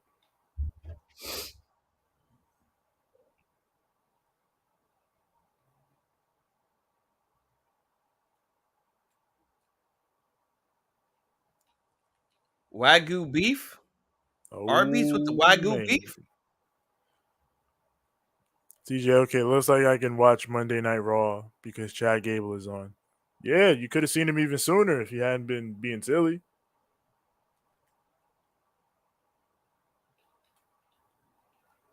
Oh, that's good.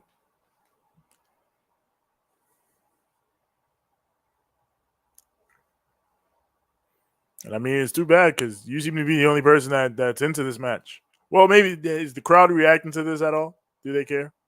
I mean, we just got back from commercial and they're promoting WWE 2K23 as the highest rating game.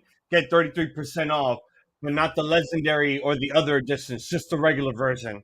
Yo, I like how they did that. Get the highest rated wrestling game out right now. Like, I love competition. But now we're gonna do the 6-person tag team match. Oh damn! They cut off the shoes, please, in Alpha Academy's entrance. Disrespectful. Oh, he almost made that. That would have been The crazy. disrespect, bro. I actually like that. The shoes, please. And no, they just took that off. Fuck you guys. No respect. Oh, Penny, why you missing free throws? Well, for the first time ever, Maxine is going to wrestle in the ring. Oh my god. Damn, if we had that Charlie Murphy clip when he did the basketball game with Prince with them laughing, it would have been perfect. Oh, they're bringing back Fastlane. I'm living life in the fast lane. Oh no, that was SummerSlam. Okay, never mind. Okay. I forgot. They're in Detroit. Cars, 8 Mile, now Fast and Furious. Like my nigga Mo. But then it also asks, why did we go to Tennessee and Tennessee had nothing to do with pinballs? I mean, listen, they just trying shit, all right? Let them be. They do cool graphic design sometimes. And you know these motherfuckers going to a big stage like that Ford Field where they did Mania 23, they're going to do the small ass stages again. Because they want to fill up that entire seating arena. Motherfucker, just make a big fucking stage for SummerSlam. Nah, do dugouts. I like dugout entrances. Show off the fact that you in the stadium.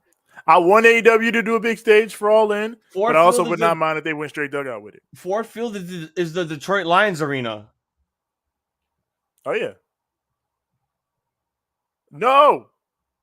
Okay, Christopher Paul. If Cody wants to be a brother, Melo would beat Damian for his Money in the Bank contract, and Melo would cash in on Cody at 40. And for the first time ever, Valhalla is wrestling barefooted. Oh my God. She got to put on some tape. I know, right? That barefoot shit only gonna hold out for so long. If Cody wants to be a brother, Melo would beat Damian for his Money in the Bank contract, and Melo would cash in on Cody at Mania 40. Yeah, that's fine. I mean, I think we already know that Cody's down with the brothers as it is since interracial baby. Yeah, sure, but we don't know that. No. I don't mean like, oh, he cool saying the N-word around us. Like, hell no, we'll beat your ass. Cody definitely cannot say the N-word. Hell no. No, that is hell no. Like, oh, I got me one of these girls, and I got an interracial baby. I did a promo about it. Does this give me permission to say the N-word? I'm one of you now. That's Cody. No. Never. No. Never.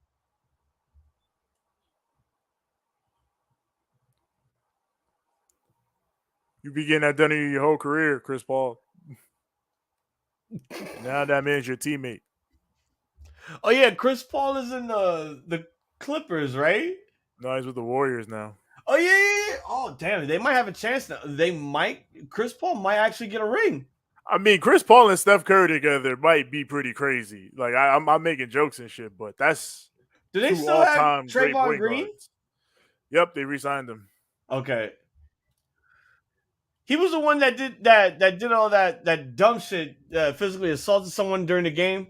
Yeah, that's one way to put it. You stomped Sabonis' chest. Yeah.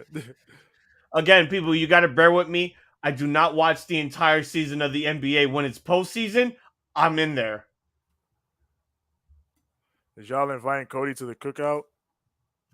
Hell no. He can come, but Brandy got to come too. Brandy got to come with him. Hell no. We can't invite Cody to no cookout. He can't come alone. He can come with Brandy. He can't come alone. What, is Brandy his adult supervision in case he says some shit that he's not allowed to say? Yeah, Brandy is his get-in free card. Otherwise, he would have to pay. That's how I'm looking at it. Oh damn, that's off. Give me that.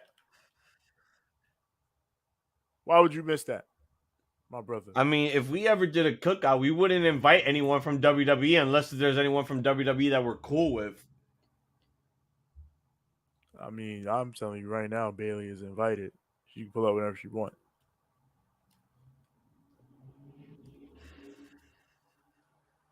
See, I come. And plus, if we invite Cody to a cookout, money he be behind a tree on a cell phone right now snitching on us. Snitching how? I don't think Cody would snitch. You don't remember that Boondocks episode? Thank you for not snitching. Yeah. So every wedding, every cookout, wow, every family reunion, Cody out here snitching. Yeah. Siakam. Jordan Poole is gone from the Warriors. Yes, he is in Washington with Kyle Kuzma. The Washington Guardians? Wizards. Oh, Wizards? Oh, okay. Oh, no, the Guardians are a baseball team. Yeah, they're Cleveland's baseball team. Curry, how'd you miss that stuff? There's too many fucking teams. I'm waiting for J. Cole to be the owner of the goddamn Hornets. Siakam. Yeah, J. Cole is going to own the Hornets, or be part owner anyway. I mean, he'll get like a percentage of partnership, but he won't be like, completely committed to it. Yeah. He just wants to brag to everyone, like, hey, yo, I own an NBA team. Hey, listen. In my hometown. Usher got a stake in the Cavs, so it's a thing. Usher? Yeah, he's a part owner. I don't know if he still is, but he was at one point a part owner of the Cavs. Usher? Yeah, Usher. Oh, wait, you serious? Let me laugh even harder. That's funny. You've been making hits for 30 years. I mean, yeah, damn, but shit. I mean, when I heard Jay-Z was basically gonna own the Nets and shit, I'm like, all right, he doing it for Brooklyn. That's understandable. But Usher owning Cleveland Cavaliers, that nigga And from Usher's ATL. from Cleveland. Yeah, I mean, he's from ATL, but yeah. Oh, okay. If he was like born in Cleveland, understandable. But you know, one of those either from we always or knew him moved as an to, but ATL dude. Yeah. He ATL bred, but he got ties to Cleveland. But I mean, yeah, rappers. I mean, most celebrities do be trying to get involved in team ownership.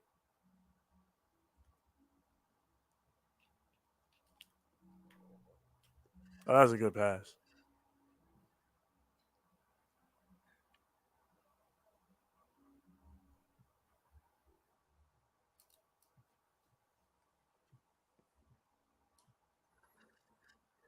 Damn. Otis takes down both of the Viking Raiders. Damn. There's the tag. Here comes Chad. He's facing Ivar.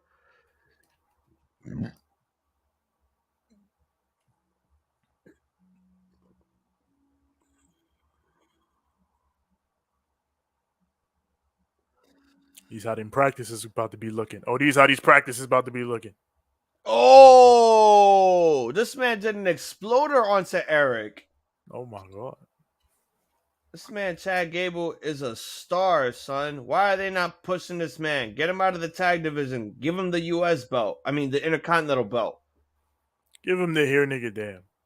No. Don't even give him that. I'm not saying he's not ready for that, but I'm just saying, like, give him the IC belt. He'll be good in a mid-card position. All right, if you say so. I'm already getting tired of Chad with the whole tag team run.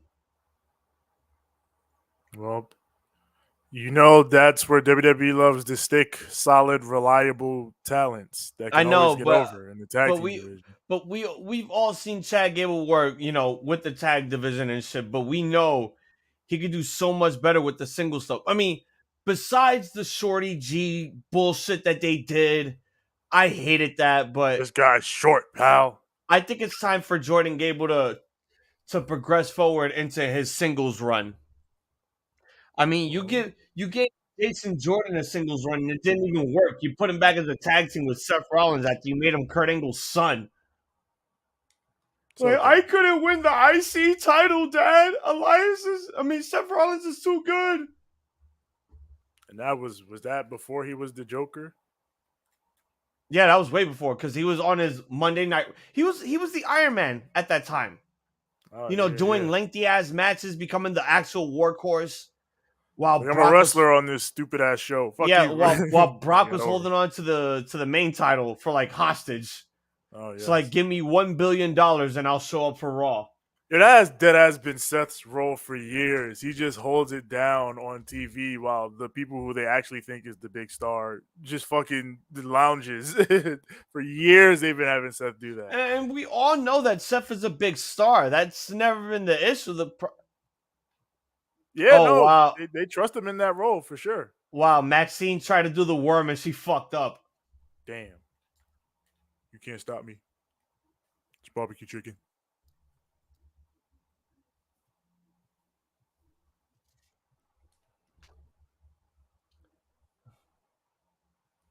She couldn't even do the worm right. It was terrible. That's unfortunate. Oh, what is Bismack Biombo doing? What are you doing? I don't need a code red. Code red. Kilo deal. God damn it. Oh, Shaq, where are you going? That was a oop. Hey, yo, what the fuck? This chick did a sunset flip, pinned Valhalla, and won the match. Nice. Mid! What the fuck? They just said, you know what? We're gonna give this win to a nobody. That's fucked up. Well, maybe they're trying to make her somebody by giving her a win. Shit. She looks like she has no ring experience. And yet she tried to do the worm and she couldn't do it. Well, I mean, look at this dunk right here. I will admit that was a Chad Gable with that Ari Horror moonsault. on the outside, landing on all the men, including his partner. That was pretty good. Ooh, you I think swear. he Hangman? Nah. He know Hangman. I'm Chad kidding. Gable got the Kurt Angle moonsault where he jumps with his shit. Yeah. And he gets all that fucking air. I'm like, what the fuck? That blows me away sometimes. Nah, he's dope. He's a dope wrestler. He should have titles and shit. You wildin'. Give me that. What the hell? Okay. CDC is worried about a stomach illness called cyclosporiasis that causes explosive watery diarrhea, which is spreading across the U.S., including New York City. Is everybody stay inside? I ain't My going out. nigga, explosive watery diarrhea. Nah. Hey, yo, what the fuck? Stop it. Get some help. Someone's making up some shit. I mean, I would... maybe Chipotle got a viral outbreak. Nah. Yeah, don't even... All Chipotle is off the menu for sure. Don't eat Chipotle. For sure, Chipotle is off the menu. Learn from 6. Never eat Chipotle. Logan Paul and Ricochet up next on Raw. I'm guessing they're going to show us the footage of these guys almost killing each other from that botched Spanish Fly. That shit was gnarly. That was, oh my God. You were right. They did save it. I mean, a botch like that will always end up looking good depending on the star and anyone else. I was just worried. I mean, shit happens in wrestling, but as long as they didn't get hurt and the spot was pulled off, to me, it's fine. The universe like, it is still mad looked at us. brutal and it looked like it hurt, so I'll take that. That's the point of wrestling, right? Yeah, it looked like it hurt. That looked like it hurt.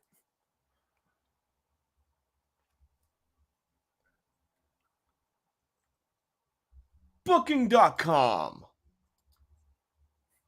How many wrestling fans have been to that website? Like, how do I become a booker? I want to be the booker. Not that kind of booker. Talking like booking hotels, vacation homes, all that shit. All that good It has stuff. nothing to do with how to be a booker. The only way you can become a booker is if you stick around in the company for so long and you're learning from other people. Yeah, you got to get your politicking on. Yes. I'll be right back. Kobe.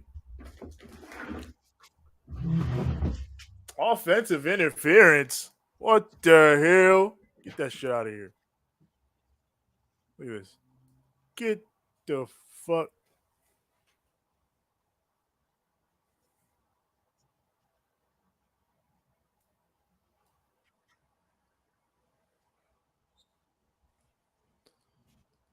Well, I did make this match happen. EC3 versus Manny Lemons. You did. And you should be proud of yourself for that. You brought the controller of narratives to your local promotion. This man looking like he had a funeral. And he was, low-key, but...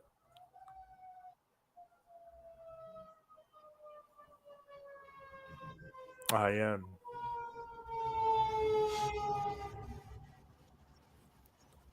Pascal Siakam.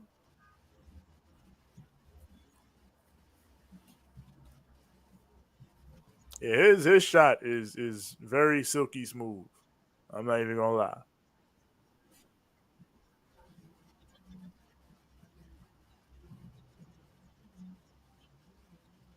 Penny Hardaway.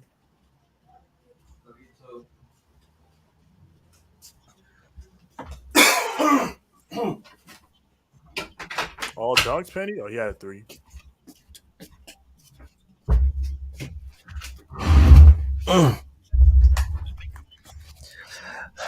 Okay.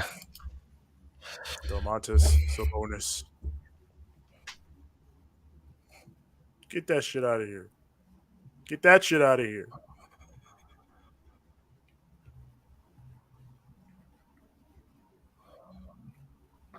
just disrespecting DeAndre Ayton all over this little highlight clips. Again, just dunking on DeAndre Ayton relentlessly. I like it. I like the disrespect.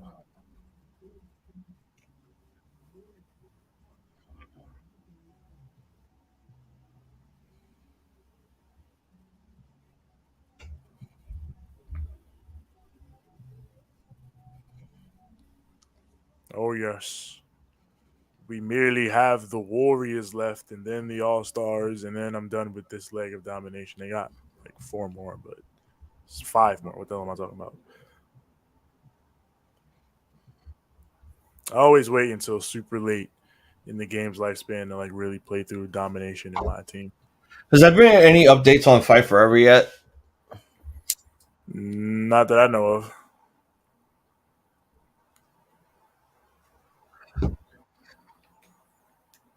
Hopefully there are some coming soon though. At least on like hot fixes and shit.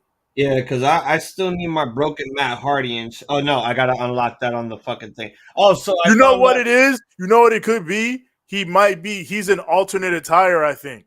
Because I was fucking around in alternate attires and I went to check Matt's and he has broken Matt as an alt.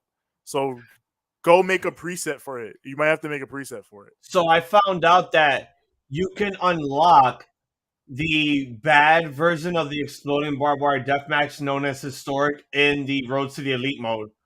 Of course you can. Everything is tied to Road to the Elite, it seems. Yeah. So I found out this morning and I'm like, wait a minute. Oh wait, post match. These two guys are fighting. They were fighting backstage. Oh my god. This was post Money in the Bank. All right, you know what? I'm gonna play the Warriors game and then I might start another road. No, I'm gonna wait till tomorrow to start Road to the Elite. I'll play some Fight Forever. We're getting Ricochet and Logan Paul at SummerSlam. I feel it. Ricochet.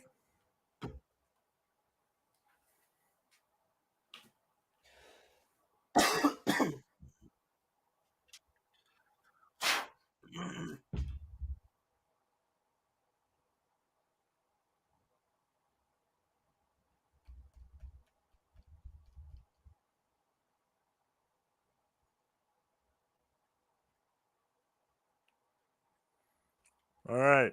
You are the last of the NBA teams, Golden State. Whoa. And you merely have a 90 overall Steph Curry. I have a 99 overall Steph Curry. You are fucked. Oh, next week, Logan Paul and Ricochet in the middle of the ring, face to face. I guess this is the big push for Ricochet right now. Natalya just turned heel. Damn it, Johnny. I was going to say that next. I can't turn heel because the match is about to happen now. Splash. Unless you're ahead, and I was going to say, what the fuck is going on? He's ahead. He might be ahead.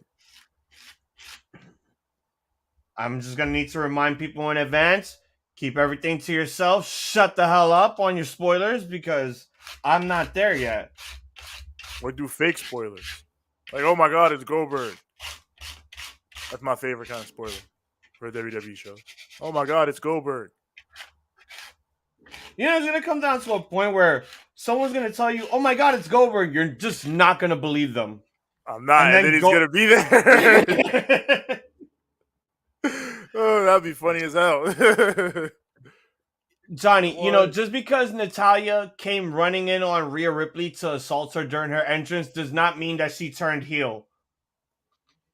It just means she's taking the advantage. She wants her revenge after what happened at Saudi and on Raw a couple weeks ago. Yeah, she's tired of whatever Rhea's been doing to her. Plus, it's for the women's world title. Oh, the women's here, nigga, damn? The here, shorty, damn? Yeah, this is the only title that's being defended. Somebody swore. What the fuck? Oh my God, LeBron James. I bet that's what it was, too. That was a disgusting, oh my God, Kevon Looney, why'd you do it to yourself? All right, we are officially on hour 3. I know it says 150 on my shit because I was 10 minutes late. Fixing audio, people. fixing audio. It ain't easy. I think what I'm gonna have to do is start disconnecting all of my products. Oh my god. Yeah, if I you think spoil that something, I will find your house and come sing to you. That's yeah, crazy. I Man. think that's gonna be the one choice that I'm gonna have to do every time I shut down here, like unplug all the USB stuff. Because I think that's the issue if I kept it plugged for so long. I mean, that shouldn't be though, in theory and practice. I know, but just for precaution, because since we might go live on Tuesday, depending on what we're doing, whether it's come Tuesday TV or some gaming shit, since I'm not working anymore, I just want to like work some shit out because the computer's fine. I just want to get the kinks out of all this nonsense. I just want to hear Logan ask Ricochet, "Why you bald?" Natalya Natalya had why you got ask her. it? Why you asking a dumb question like that? Why you bald? God damn. The real question you should be asking Ricochet is, "Hey Ricochet, how come you're not over?" Because they don't do anything. Well, they're giving him Logan Paul, so I'm guessing they're gonna do something. Let them do a couple cool spots a year, and then let you forget about them. I'm just gonna assume this is Ricochet's one and only push that he's gonna get, and then after that it's, you did your best. Here's your big check. Go back to being jobbed out. You can do one of those spot fests with Logan Paul, pal. You're gonna do that, and then you're gonna. I don't know what you're gonna do after that. Yeah. You're gonna do that match for sure. You're gonna I think Natalya's bleeding from under her eye. Oh my! What the fuck? Damn! What they do to her? Either that or it's the makeup. I don't know, but I need an up close look. Oh no, she's bleeding from the eye. My eyes. As a matter of fact, no, I stand corrected. It's just makeup. God damn it. Damn. These women put too much makeup on. I can't tell if they were bleeding for real or if that was it. Oh, damn. Headbutt right to the eye. Get that. Get that. I want to see Logan Paul have the WWE title one day. Well, he's never going to be Roman Reigns. Actually, never say never. Never say never. I should never say never. And that's actually pretty chaotic. The man who finally ends Roman Reigns' 4 million day reign is Logan Paul. That'd be hilarious. Do we see any of these matches hitting a GOAT at this point for Money in the Bank? No. I'll tell you that right now. No. I will agree with you there. I will 100% agree with you.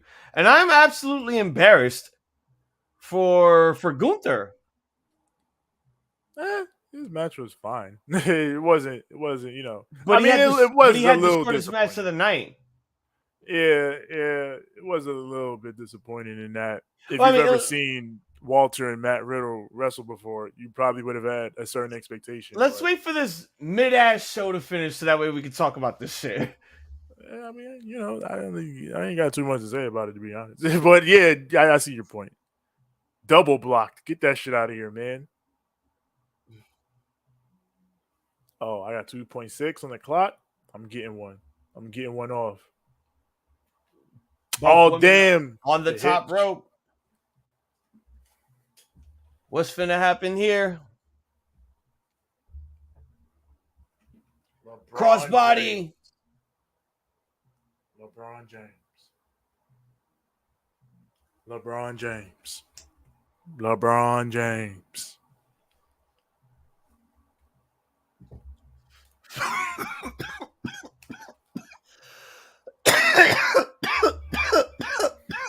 I can't wait to see what kids in fucking 2045 say about LeBron James. He played against plumbers or some crazy shit. Victor Wembanyama is the greatest of all time. Fuck you. 2045? Yeah, like 20 years down the line when, you know, LeBron is old man. Truly old man LeBron.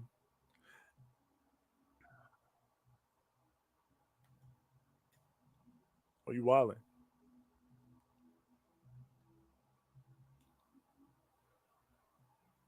I dare you to shoot it. Whoa. Two-time NBA All-Star Jaylen Brown has agreed to a 5-year, $307 million Supermax contract extension with the Boston Celtics, the richest deal in NBA history. And Russell Westbrook got $4 million?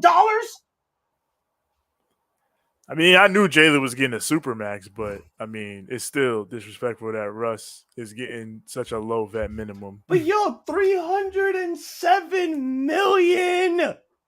Yep. Yo, put some respect on this man, Westbrook. What are y'all doing? What are y'all niggas doing? You got to show them next season. You got to show them. Y'all niggas is out y'all motherfucking minds, son. And it's crazy that, like, Brody is a Hall of Famer. If Russell Westbrook retired today, he would go to the Hall of Fame. So it's crazy that he still got to technically prove himself to earn decent money in the league. That's actually insane. He should get more than that just off the strength of the fact that he is a player that will be in the Hall of Fame. Wow. Zelina Vega just did a Shakira. Shakira. Yeah, she did the hip stance while holding on to her previous WWE Women's Tag Team title. I'm like, okay. Yo, I'll give Wade Barrett a quick up for him mentioning Amazing Red during the Women's Money in the Bank ladder match. That's right. I'm a good commentator. Oh, yes. Steph. Okay. Because, yo, honestly, I forgot that Red and Zelina are related. Mm-hmm. Steph, you think he might? You know who a Westbrook fan? Probably you. Perkins. Oh, T.J. Perkins. I was saying Young Wolf is a Westbrook fan. Probably, yeah. You're like, bro, what? Yeah, T.J. Perkins is a pretty big Russ guy. He's a big fan of Westbrook. Yeah. Oh, where were you going? That was your oop, my brother. Oh, let's go. See, how come not playing that shit? Why'd he dribble? Why? Who's guarding him?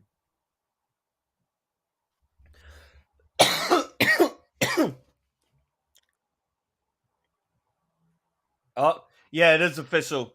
Roman Reigns will be put on trial this Friday. For what? What'd he do?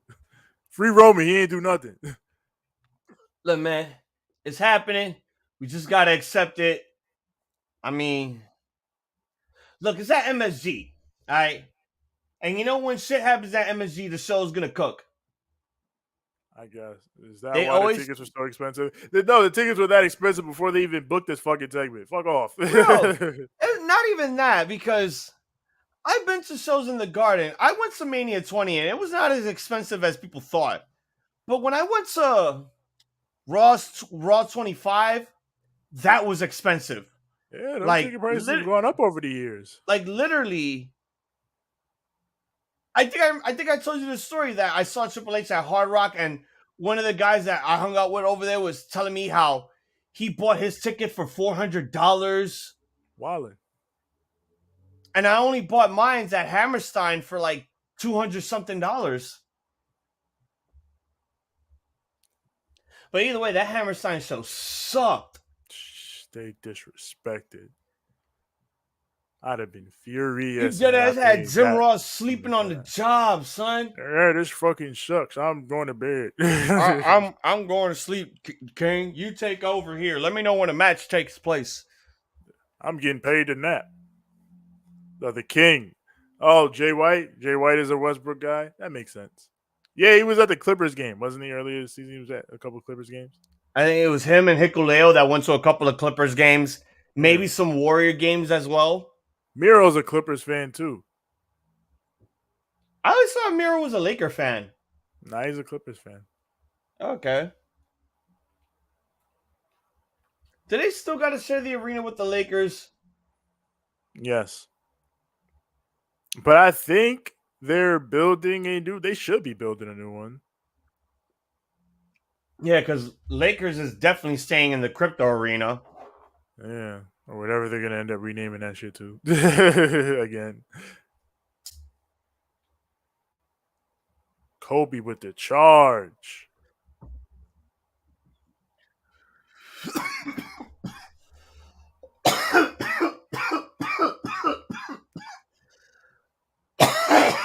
I was gonna say, damn, if I crossed them up like that, might as well just let it fly. Oh nah, he tried to get me back. Oh.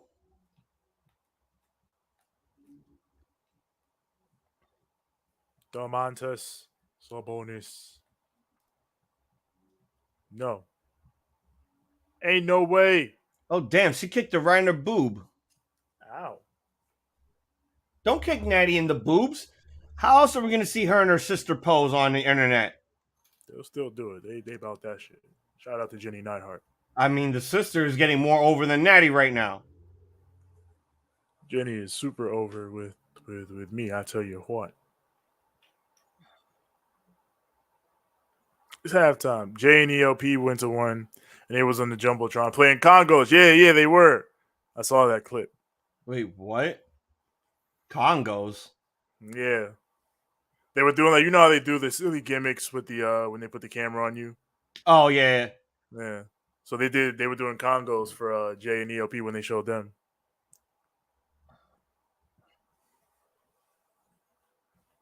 Oh, damn, Taya. Damn, Taya. You in your American bikini.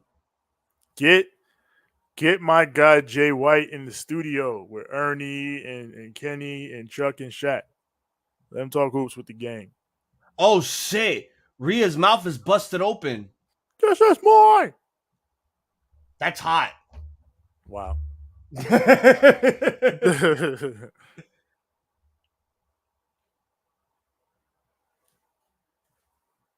I dare you to shoot that shit, Andrew Wiggins. I double dare you. Oh, and the hold has been broken. Rhea reaches for the rope.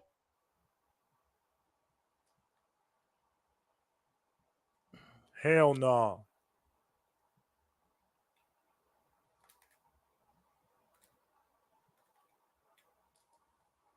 Oh, damn. That hitch. Oh, we got that. Yo, I hate Steph's shot. I hate that Steph's shot. Oh, good steal. They got Harrison Ford in the new Captain America movie? Yeah. And he's Thunderbolt Ross? Oh, my God. And Mommy wins. Well, now we can confirm that Seth Rollins is in the Captain America movie playing a Serpent Goon or something. Yes, he's the Joker. Get dunked on, Steph, by yourself. Wow, they're making Anthony Mackie Captain America? So we're going to have a black Captain America? Falcon has been Captain America before. Yes. Really? That... I don't know. I'm not really big on the Captain America lore because Nazis. I mean, it's anti-Nazi. Very anti-Nazi. Red Skull was a Nazi, you know it. Yeah, he was. Captain America punched Hitler in the face. Yeah, it's a whole thing. He fights Nazis. He's from that era where they were fighting Nazis. But, you know, the Nazis are the bad guys, like they're supposed to be. And they said, we're going to make a black man Captain America. Awesome. Awesome. But I never knew this history. I never knew that. I never knew that Falcon, the Falcon was going to be Captain America. Yeah, he's done it in the comics. Oh, yeah, you washed, Clay. You're not washed. I'm just talking shit.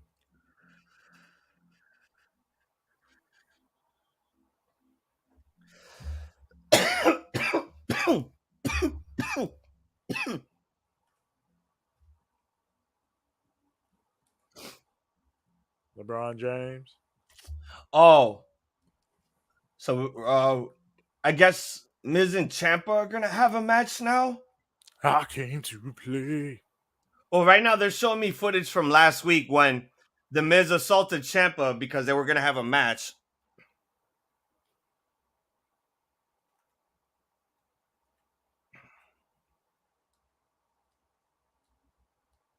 LeBron James.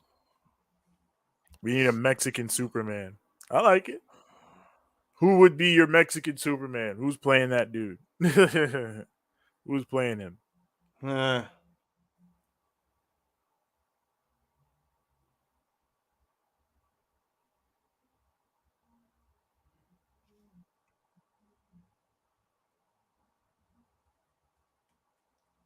Good D. No, they did not call a foul. Get the fuck. Okay, so even though I don't count the V3 IWGP Heavyweight title reign for Kurt, I count it. He's a 13-time world champion. Oh, yes, indeed.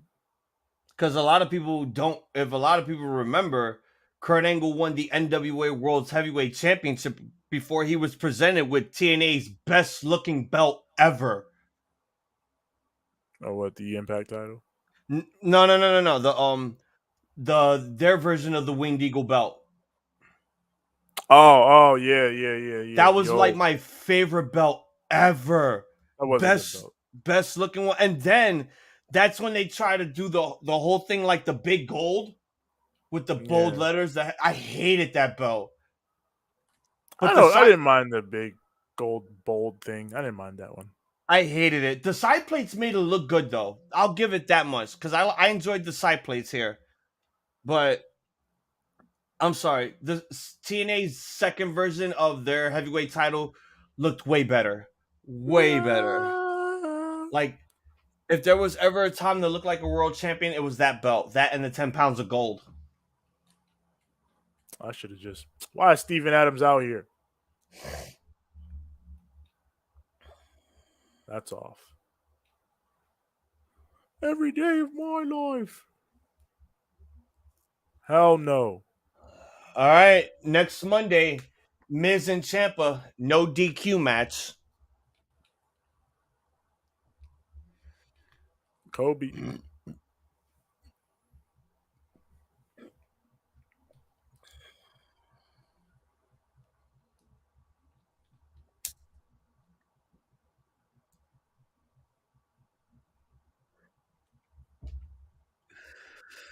Damn, they're trying to kill time. They have no more matches, huh? That is their objective usually.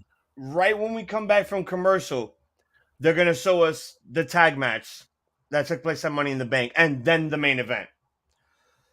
Like we need to see any of that again. Get that shit out of here. Why do we need to see what happened at Money in the Bank when we already did? Because they just like wasting time, Johnny. They have a 3-hour show. 3 hours. Yeah, the show's 3 hours. They need to waste time. That's all it is. Bang. Kobe Bryant.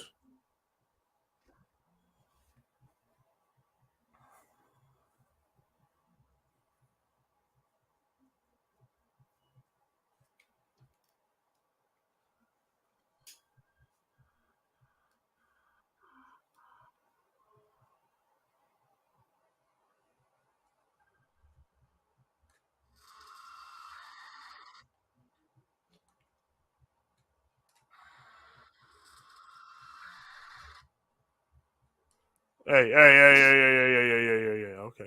Okay. Jump it up. Mac McClung, the dunk god. Dunk God? Yeah, get out of here, dunk god. I mean, there ain't no better dunk God out there than either two people, Jordan or Vince Carter. Vince Carter is the greatest dunker of all time. All right, who else could show off in a dunk contest, dunking the whole ball and your arm in the rim? It's crazy how those dunks still hold up. Clean East base against the grain 360. He was the GOAT. VC was him. Vinsanity, half man, half amazing. Damn you, Steph Curry. You son of a bitch. So we got Slam Ball making his debut at the end of the month. Oh, hell yeah. So we got to find some old Slam Ball shit for come Tuesday, which will probably be next week. Kobe. Mexican Superman can be Don Francisco in an alternate reality. Yeah. Okay. Okay. Don Francisco. No, I like I'm down that. with that. I am 100% down with that. I like that. The world is a variety show now.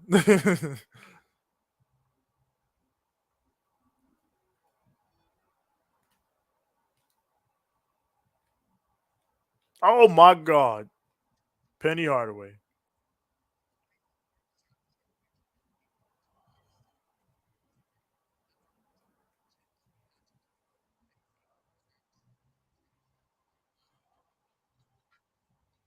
What you doing, Steph? What are you doing? What are you doing? What are you doing? Give me that.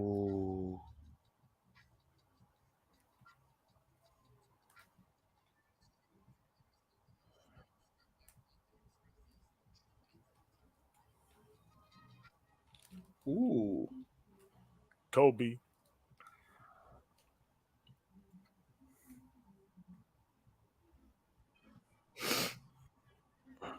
Oh my God. The crowd did take their shoes off. They hate Zach Gibson? What's happening? They hate Roman. Oh, if you hate Roman, take your shoes off. Oh, they chanted that one? Yeah, they chanted that one. Damn, I don't remember that. Like, literally, someone was in the crowd filming this, and there was a bunch of people with their shoes off during the Wallet. tag match. If you hate Roman, take your shoes off.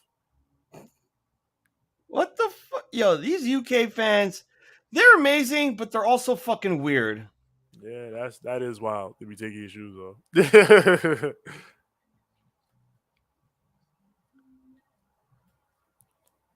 God damn it, KD. You can't ever shoot off the fucking catch, bro. What's wrong with you? Roman will blame Solo. Maybe he will. And Solo will have to fall in line and acknowledge the tribe of Chief. What the hell are you doing? The tribe of Chief? Yes. I said what I said. Uh-huh.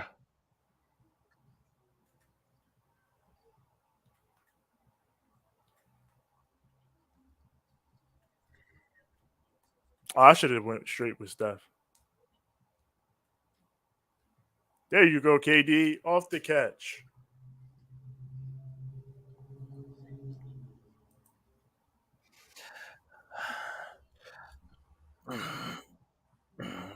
El Chacal can be a supervillain played by Penta.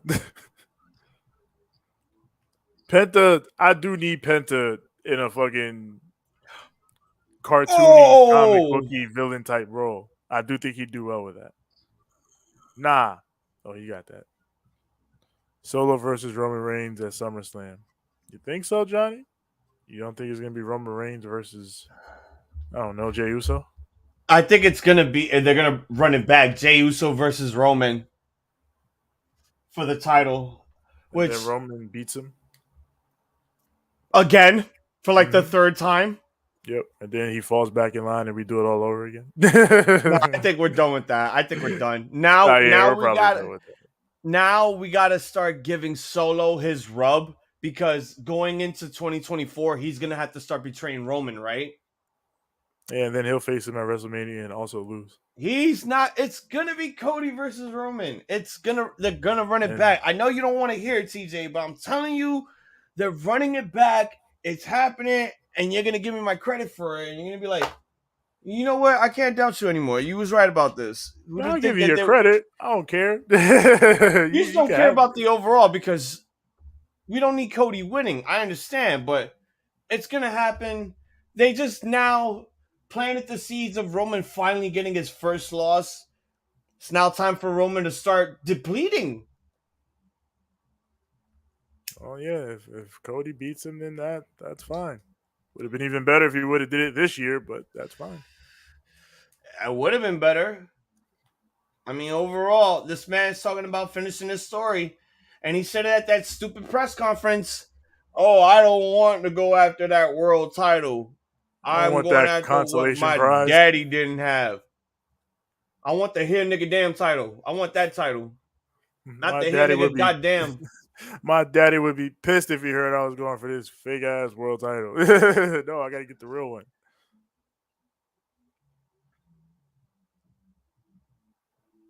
We get the W.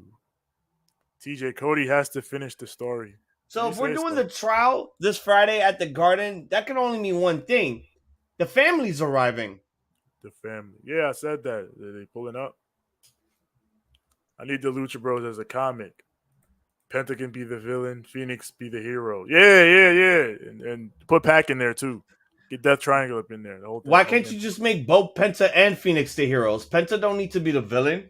Penta can be the anti-hero and Phoenix can be the idealistic good guy. How about this? Penta kills, Ray Phoenix doesn't. Yeah, basically. Penta out here, Cero Miedo murking people, and Phoenix is like, we don't have to do it that way. We can do it the right way and put him in jail or whatever. And Penta's like, nah, they gotta die. Shit like that. Now, let me break his arm first and then I'll kill him. Yeah. All his victims have broken arms.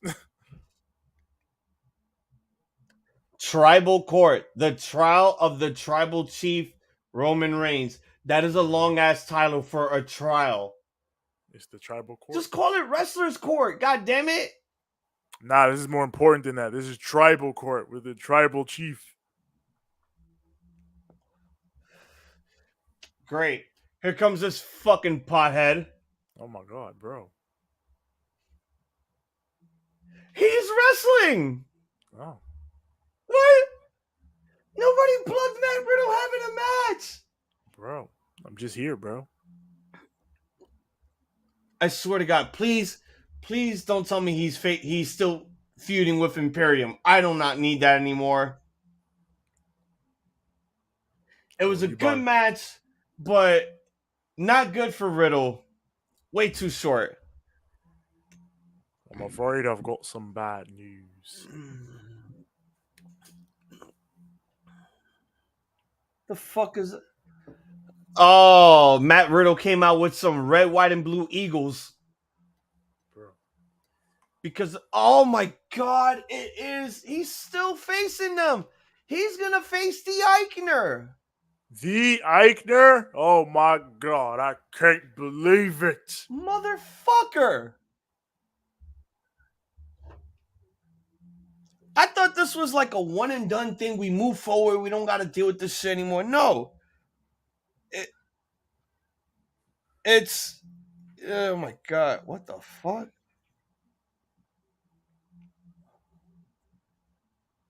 All right, let me go do this now before I don't get the opportunity to. I'll be right back.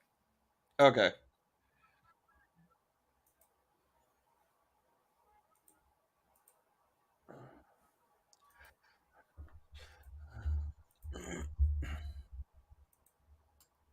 You and everybody in the world need Randy Orton, Johnny. I think at this point, like, I'm happy that he's recovering from his injuries, but I think now it's time for him to retire. Like, he was the last person left in WWE. Like, nah.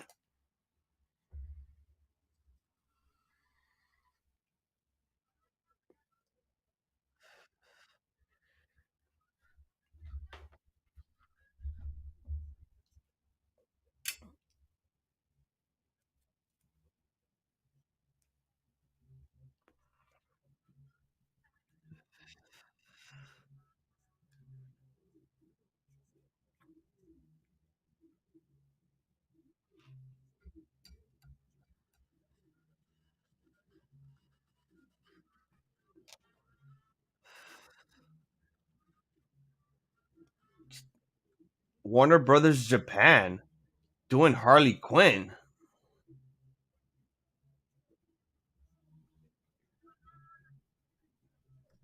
Okay.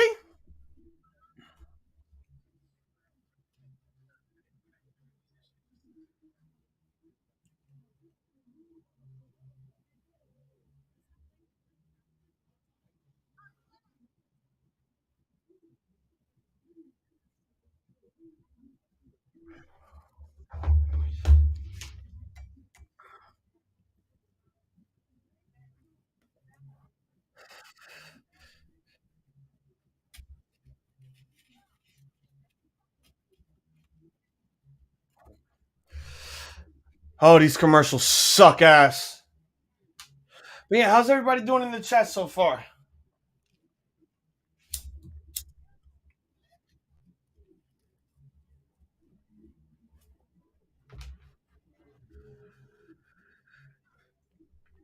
The gold standard of light beer. Modelo Gold.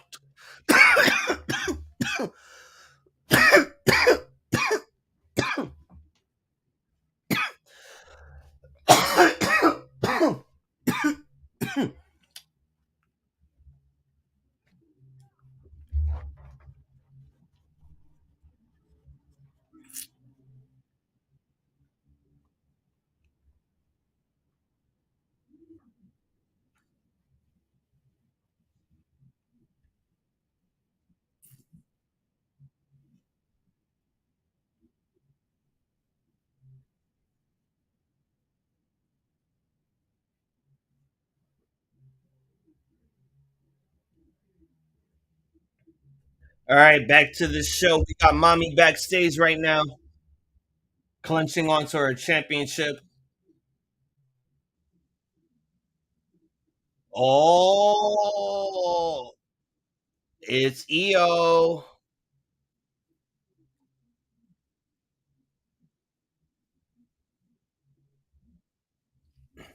TK out with his pop somewhere. They're both wearing white. TK needs to iron or tailor his jeans sometimes.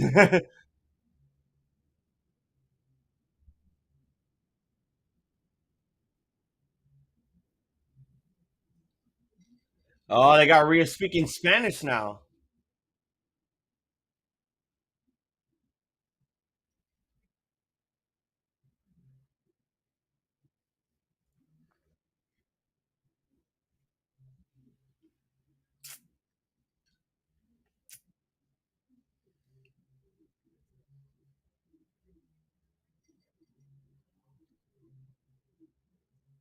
Yeah, it still says Dirty Dumb on Rhea's face.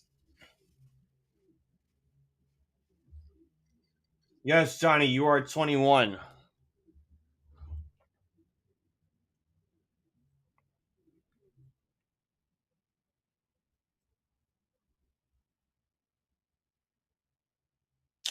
Look, man, maybe he just doesn't know how to iron, or maybe he just likes to dress like that. I don't know.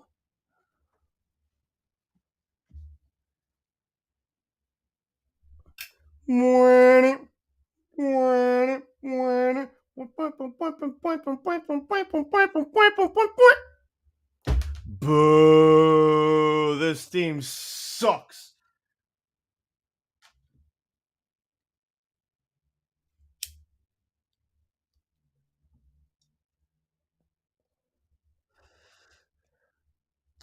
This Samantha chick got pipes for this ring announcing stuff. She's good. She is good. But one-on-one right now, Matt Riddle taking on the Eichner, Giovanni Vinci. Ain't nothing against it, but I'm just saying. Everybody wants them to get their old song back, but I don't think WWE wants to keep paying for that.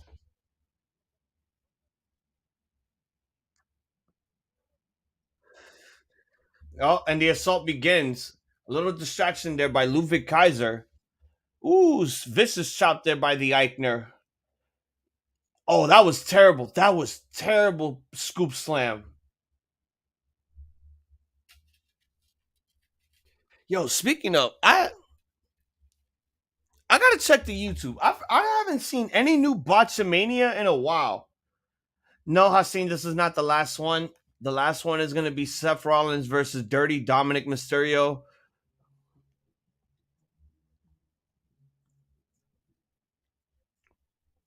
This is the semi-main event, Hassan.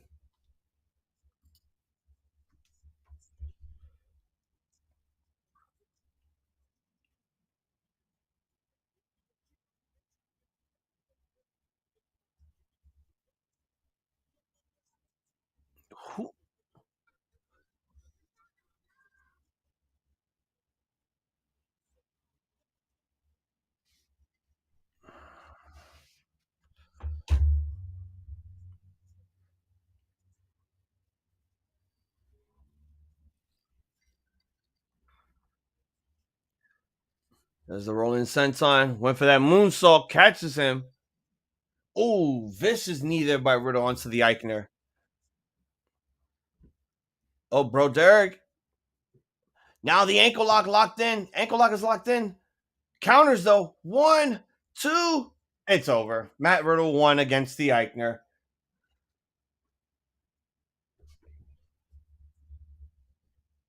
And there goes Imperium stomping a mud hole on Riddle while Gunther... Drew's back. Even though he made his return of Money in the Bank, he's now back. He's officially back. I saw a funny Austin Theory edit. I sent it. I'll look at it in a minute. I'm waiting for TJ to come back, so I can step out real quick. Oh, what the headbutt? Takes out the Eichner. Ripcord. Drew has his eyes locked on the Intercontinental Champion Gunther.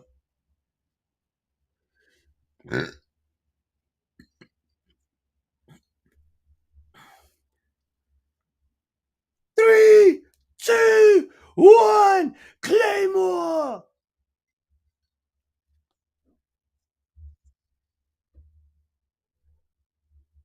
Uh-oh, Gunther standing in the apron now.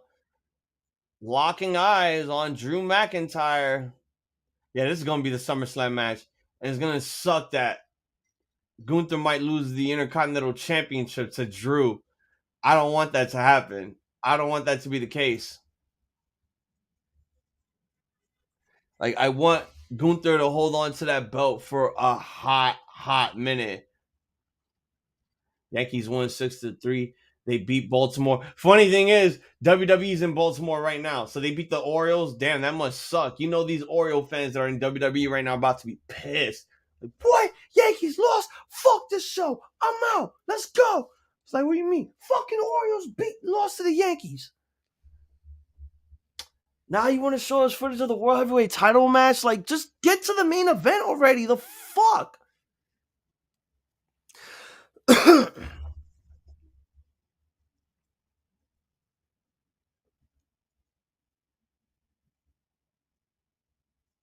Oh, God. I've seen that. I've seen that edit with Chris Benoit popping up. I've seen that edit before. That's kind of fucked up.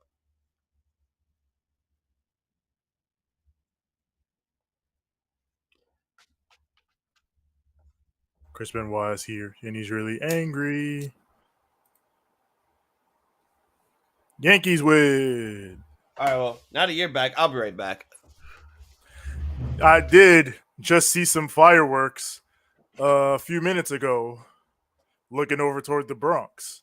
So, yeah, I'm assuming that's what that was. For anybody that doesn't know, I live like right across the bridge from Yankee Stadium. Which is why I said earlier, I will get another opportunity to see Aaron Judge in my lifetime at the very least, let alone this season. So, you know, I let him be on his way today, but I'll get him. I'll get him eventually. All right, we got Team LeBron, Team KD, and the All-NBA team. All for Julius Randle, which, even for early domination, is that truly a worthwhile prize? But it is what it is. I had a lot of those tickets. Let's see what I can spend them on.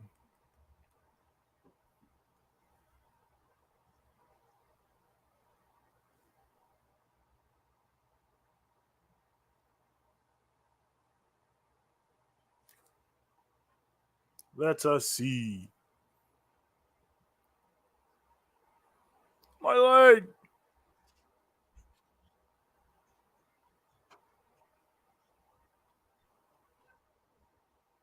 LeBron James. And there's another card in here, which is probably just a injury thing. Okay. What you mean? Whatever, man. TJ, how you feel about trick shots?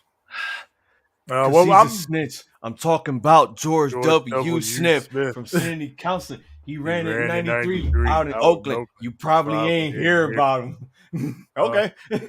I like trick shots. I don't mind trick shots. I mean, I don't know. I guess it depends on what they're doing, but I think it's cool. Trajectories and math and shit. Like some of the trick shot people I see on the internet, around the internet, are pretty cool. I don't mind. Unless you mean like Dude Perfect or whatever, those types of guys.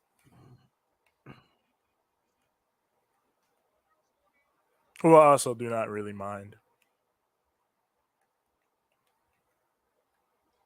I remember when the pandemic first really got going and the lockdowns really started. I remember ESPN, they had said, since there was no basketball, they were considering doing a horse tournament with NBA players. But then they like showed a video on Sports Center of people just doing crazy trick shots. And it was like, well, how the hell you going to say, hey, we're going to do a horse tournament and then show these trick shots off? Like, NBA players, for the most part, ain't going to hit them shots. You setting expectations all wonky, all fucked up. Do I want to do these 3 games? Should I hold off? What's on the token market?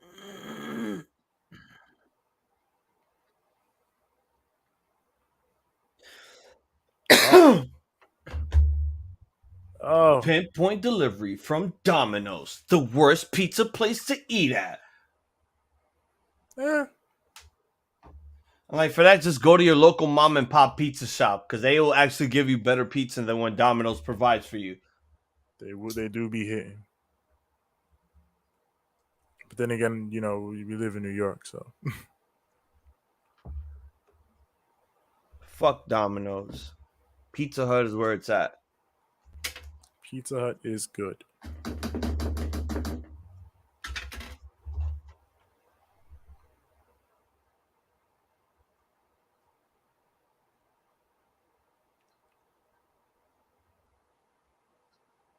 It's a lot of. Oh, okay. I was gonna say for 988 overall players. What the hell? A Teenage Mutant Ninja Turtles gaming locker?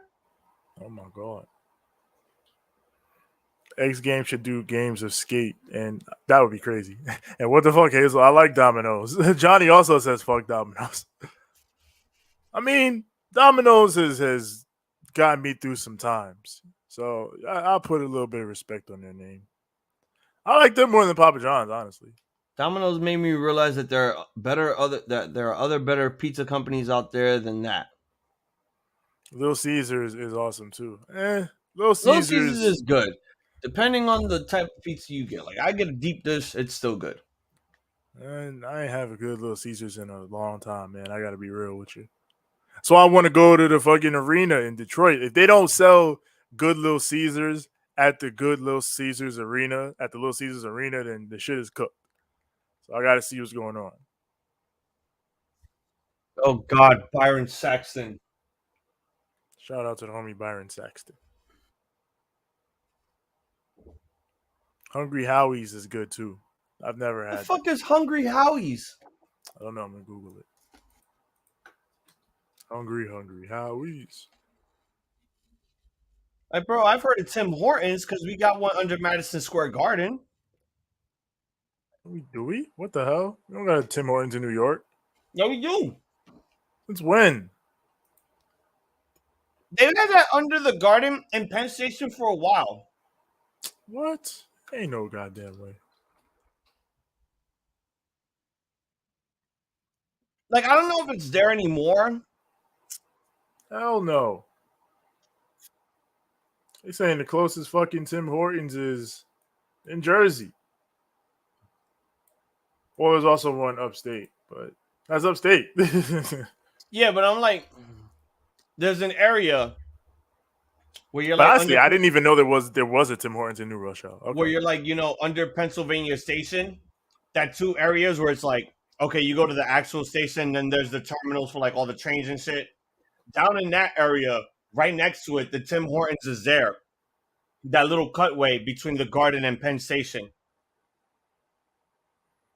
Oh, they got subs at this Hungry Howie's place too. And Howie bread. Howie bread sounds crazy. And a no-dough bowl. All right, a little bit of interesting options. Get a regular Howie bread for 50 cents. Wow, back on that gangster shit. Little Caesars is that struggle pizza. It is. It is. When you only, well, it used to be you only got fucking $5.50 to your name or whatever, or $5. Pull up the Caesars, get you a pie, and Yo, don't even give Little Caesars shit because back then in the 90s they were popular. Yeah, they were, but I mean, they've been slipping. KFC was great in the 90s too. Yeah, and they coming back with a comeback too. The only reason why I say Little Caesars probably died out for a bit is because Costco is like, yo, our pizza's good and it's cheaper. And guess what? It's fucking huge. Yeah, but that's a bad look. You're a pizza spot getting beat out by Costco's pizza. That's not good. And don't get me wrong, like Costco pizza is good pizza, but you start asking questions like, why they put too much sauce and less cheese? Why is there more cheese and less sauce? Like, the fuck y'all doing? They tripping. I ain't gonna hold They're you. the worst. I say honestly, the worst place to get a pizza is at your local chicken spot. Yeah, you're usually not gonna go. It's usually not gonna be that great. Now, unless if you're ordering a pie and they make it, definitely. But if they're giving you shit right out, like that's been outside of the oven for 3 hours and they reheat it, it's not good. Yeah, that was the thing. It had to be a dual pizza chicken spot, which they don't have a lot of anymore. They don't have a lot of straight up dual chicken pizza spots. But back in the day when they did, you could kind of go there and get yourself either a solid pizza. Bro, I technically still have over here. I have a Pizza Hut and a Taco Bell merch together. Oh, one of those. I actually hate those. I don't hate them because it's like, okay, if one is closed, I got the other one. I ain't got to worry because I don't got to go outside go looking for more food. But this is like all in one now.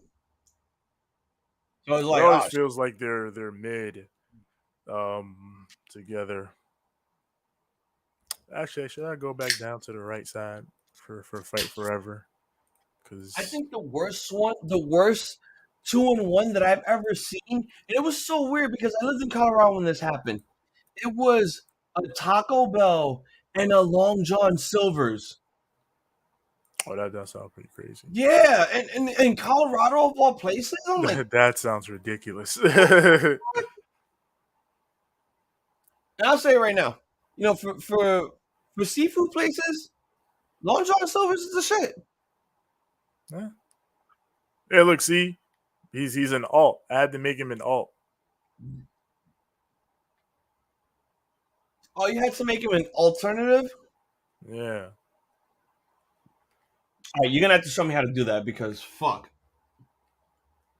Because I also had these Britt Baker and Young Bucks attires that I had to find, and I thought that they were unlockables, but yeah, you just got to make. No, you got to buy those.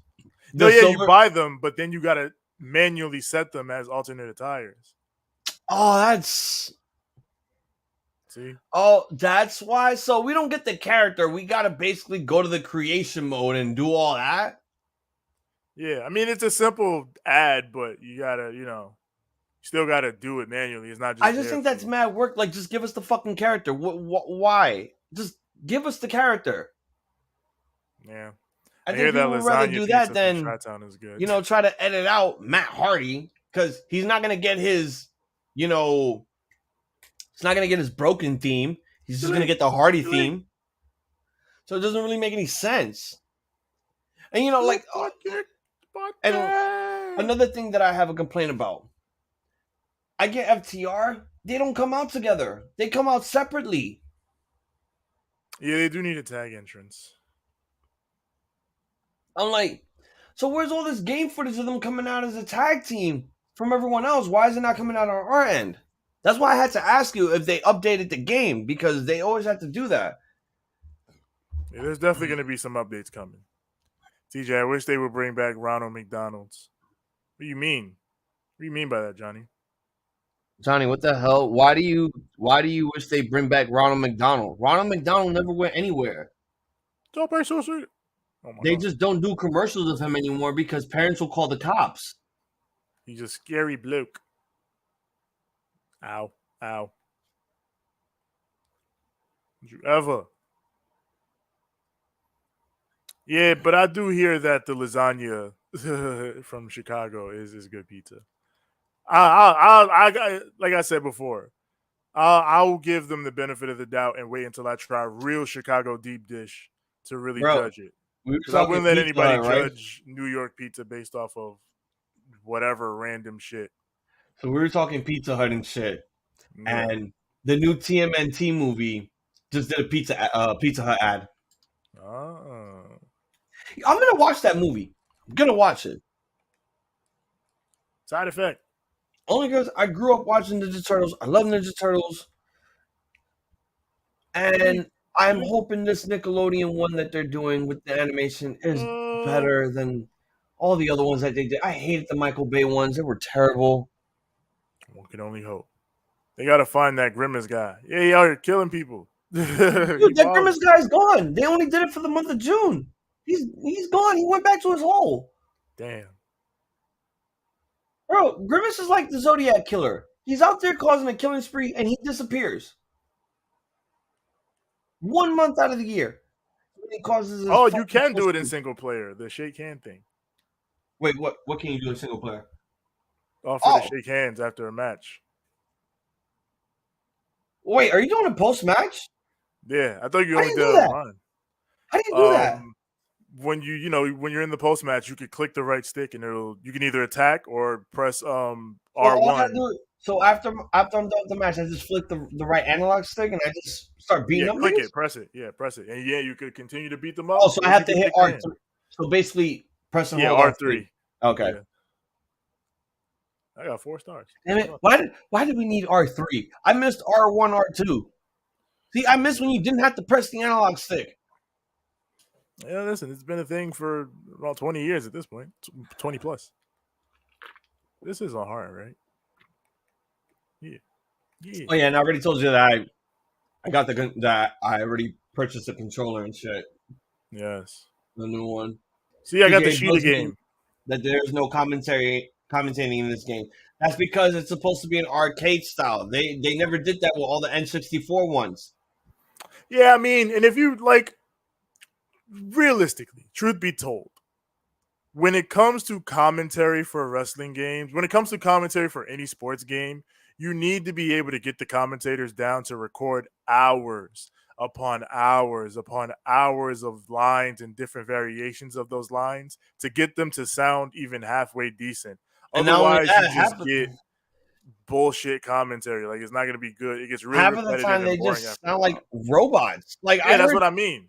I heard Jim Ross talking on the game. Like, that is not what Jim Ross is supposed to sound like. Yeah, and that's only for the little bit of voice lines they got JR to do. Imagine if they had JR in there for 10-hour sessions doing lines for different modes and shit. Like, there's no way.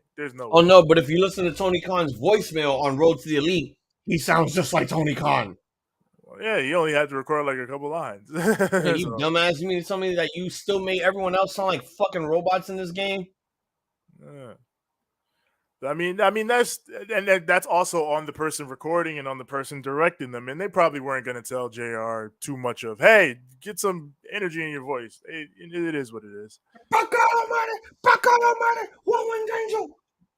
What if they did Fight Forever as an God is my witness. It's broken in half. I mean, it'd be kind of cool in concept. You'd have to work around that, but that sounds challenging. As an augmented reality game, that's a lot of work. Basically, you're just telling kids, hey, you want to be a wrestler? Well, here's your opportunity. Be a wrestler in this video game. That feels real. It hurts you. I'm going to use the bet. Yes, Hassan, this is the last match of the night. Then right after this, we will be doing our recap of Money in the Bank 2023. Why am I teaming with this little bitch, Cody Rhodes? Oh, you got the baseball shit locked in. Yeah. So I'm guessing that also has to be unlocked in Road to the Elite, huh? I'm pretty sure, because I played it, and then it was available in the store afterward. Come on. Hit this shit out the park, Cody, you little bitch. Do it. What the fuck, man? You suck. Legendary cell job. TJ, why don't I have the baseball one yet in this game? You got to play Road to Elite and unlock it, Johnny. Yes, Play you have the to unlock a lot of stuff. I think I got it when you suck, Cody. I think I got it when I went to the Young Bucks because every week in between matches you can go to the Young Bucks and play a mini game, and I got this one and I won. So come on, Cody. What the hell, Cody? You son of a bitch. Make sure you throw better next time. They've already scored on us. Rollins with the suicide dive onto Priest and Dom. Don't play suicide. Oh my God. Can Cody be the ball? He will be at one point, at one of these points, because I'm the ball right now. Damn, now I want to try this shit. Yeah, there we go. Dude, you had that. What the fuck? That's good. There, they only scored 2. Now it's my turn. Now I'm going to show you how this shit is done. Cody, give me power. You son of a bitch. So I'm guessing you unlocked Brody Lee already. Shit, I did. And a DQ. Boo. Yeah, oh man, I definitely have to play this shit now. Oh, baby. Oh, come on. That's because Cody didn't give me no power. And good thing they didn't say, oh, you have to unlock this character on this difficulty. No, I'm going back to easy mode. There we go. I just unlock everyone. Let's go. Well, goddamn. To the cheap seats. Who did you hit? Run. Hangman. I destroyed him. You destroyed Hangman, but not Cody. Cody's my teammate, unfortunately. Oh, that sucks for you. Put on that Aaron Judge swing on his ass. Who are you on Road to the Elite? The first one I did with my creative person. The second one I did with Ray Phoenix. Damn, so it is true. This game is short. It is. Road to the Elite is relatively short. Like 4 pay-per-view cycle, and you can get it done pretty quick. Because this is what I heard. You get 3 weeks regular shows. So this is like GMO, but just shorter. 3 weeks of regular shows, then going into the pay-per-view. That just feels bizarre. It's like, in a lot of ways, it's like the No Mercy one. Just it's definitely shorter than No Mercy, though. Oh shit. No, it's definitely shorter because there are some win-loss scenarios that you're gonna have to deal with. It gets switched around. Mr. Brody and Cody. Oh, this man was thinking raise his eyes onto the table. I thought Damian Priest was about to cash in the moment he put Seth through that table, but no. Let me see what else. And Dom with the Money in the Bank briefcase. Whack Seth in the back. Yeah, see, Sheeta's thing, it was there. Johnny, I'm probably not there yet, so I don't know why the fuck you wrote that shit in the chat. He fucking ran in and fucking shot somebody. That's what usually happens when you call upon the ballers. We run Los Santos. All right, I'm gonna use Eddie Kingston to get these challenge. No, points. there goes Finn. I'm fucking here now. Johnny, next time, please keep your opinions to yourself. I'm not ahead. I don't know what the hell's going on. Like, let me react to it before you say anything. And here he is. There's the GOAT in his corner. Oh my God, the title's on the line? Okay, so be it. We will do it on All Out.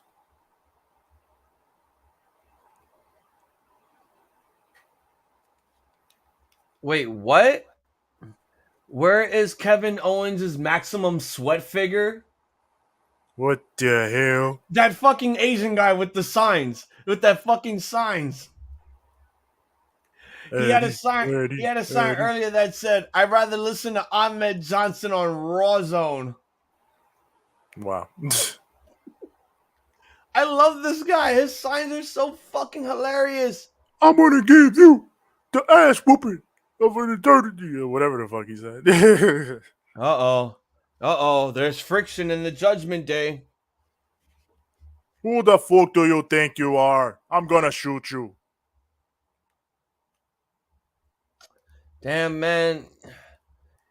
You didn't think that you could at least keep this shit running for like another year until you decide to maybe break these guys up?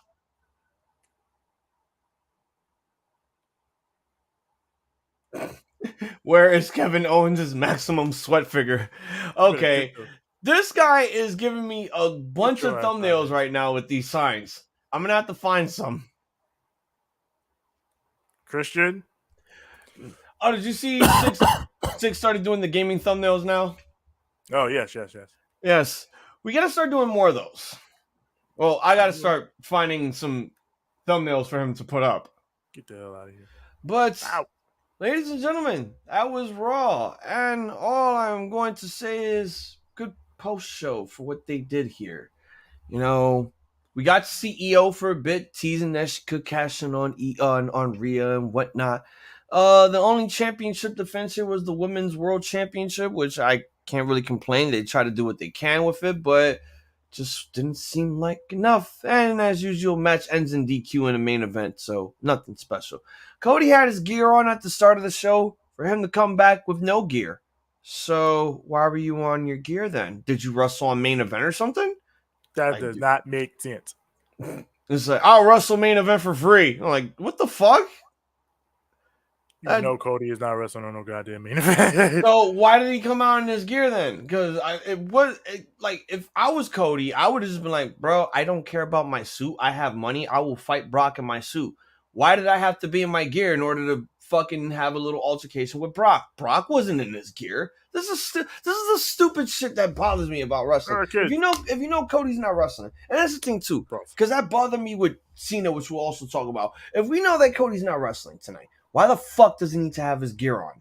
Why? At the start of the show. Why? For him to come back an hour and a half later to get interviewed by one of the new girls that they brought in from the kickoff show in a suit. No fucking sense. None. Just don't have Cody in his gear at all if you're not going to have him wrestle. Plain and simple. That's shit that pisses me off. The whole show overall, it will get a solid good. It was all right for what they did. I didn't mind any of the matches. We're going to see some stuff with Ricochet and Logan Paul next week, which is probably going to be good, building up that match for SummerSlam. We got to start giving Ricochet some stuff here. Like, he's been under the midst of, I wouldn't want to say a burial, because practically, like I said, and I think you agreed with me, the only one that's getting a burial here is fucking Bronson Reed. So they're not, the man who defeated Okada. Yeah, because they're not doing nothing with this man. And Nakamura had a match with Priest, and fucking Bronson Reed didn't show up at all. And I thought, wait a minute, this guy was feuding with two small guys for something, right? And we just stopped it. Now Ricochet is not even going to face Bronson because now he has a storyline with Logan Paul. They're scrapping shit. This is how you know Vince was basically trying to fuck shit up at the last minute once again. Fuck you, pal. Within the matter of weeks. So, Vince, you're an idiot for thinking that you could try to change shit up and think that I won't notice. I do what I want, you son of a bitch. Last week I noticed. This week there were some tidbits of some change. And I have a feeling that when I go on some other wrestling YouTube pages tomorrow, I'm going to hear about these changes. I didn't know what they were, but whatever. But one thing about this post show that tells you a lot of things that people don't really like to bring up, this is basically what we're getting for SummerSlam. We're getting Ricochet versus Logan Paul because we saw that at Money in the Bank. We're getting Ronda Rousey and Shayna Baszler because we saw that betrayal, and that's happening at SummerSlam also. All of this shit was leading up to SummerSlam. Now, we got to see how they're going to fucking cook this. I didn't know that they actually had the original AEW logo on the ring. I've been trying to find that, or is something. It's there. Is there any unlockable stages? None that I've seen so far. There's unlockable assets for create an arena. Oh, okay. But no actual arenas. It would be cool. I mean, well, give that time. Like, they got other stuff to do before they start putting arenas. But I was gonna say, Fight for the Fallen or whatever type of stuff. Blood and Guts. Fighter Fest. That's if they even decide to put Blood and Guts in the game. We still need to see if they're gonna do that steel cage match. Yeah. Oh, get off me, you son of a bitch! Damn, tied on springboard. She ain't all right. I'll let you finish this match so we could get started. Man, begin. I'm ready. They can look at little old me in the corner talking about Money in the Bank. All right, hold on. Let me switch it up here then. Unhand me, Adam. All right. Now we're gonna get on to the meat and potatoes of this. At the end of every show that we do on Raw, not every show, what did I say? Whatever show we do on Raw after pay-per-views, we like to give you guys recaps of what took place over the weekend. We don't do it for Collision because we have our own show for that. But last weekend was Money in the Bank in the O2 Arena in the United Kingdom of London. 7 matches to take place here on the card.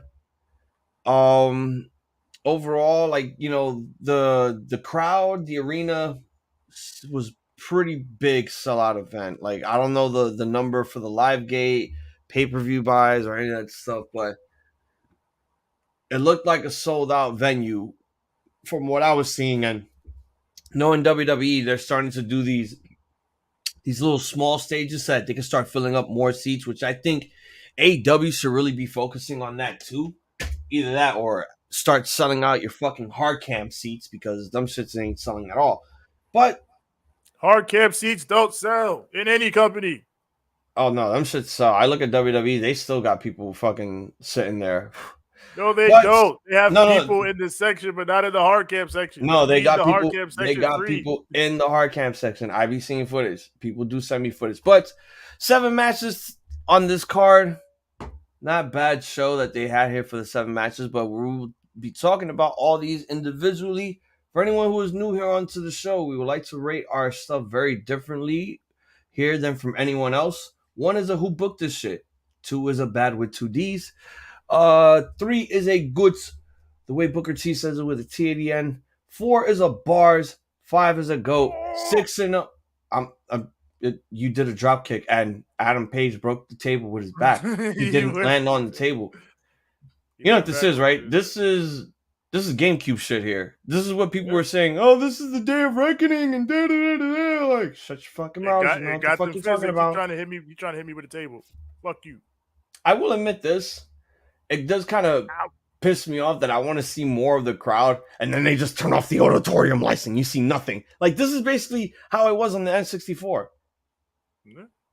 Everything is just straight up darkened. I'm like, so are these the extras that you guys hired during the COVID era? Because these guys sound louder than anyone live. Here's my question. It's not even dark yet if people are already doing fireworks. They do that. They're not smart. No. All right, well, let's get this underway. The Money in the Bank 2023 show opened up with the men's Money in the Bank ladder match. Stupid. The competitors being from Raw, Damian Priest, Logan Paul, Ricochet, and Shinsuke Nakamura. SmackDown's Butch, LA Knight, and Santos Escobar. This match was 20 minutes and 25 seconds. TJ, let's ramble.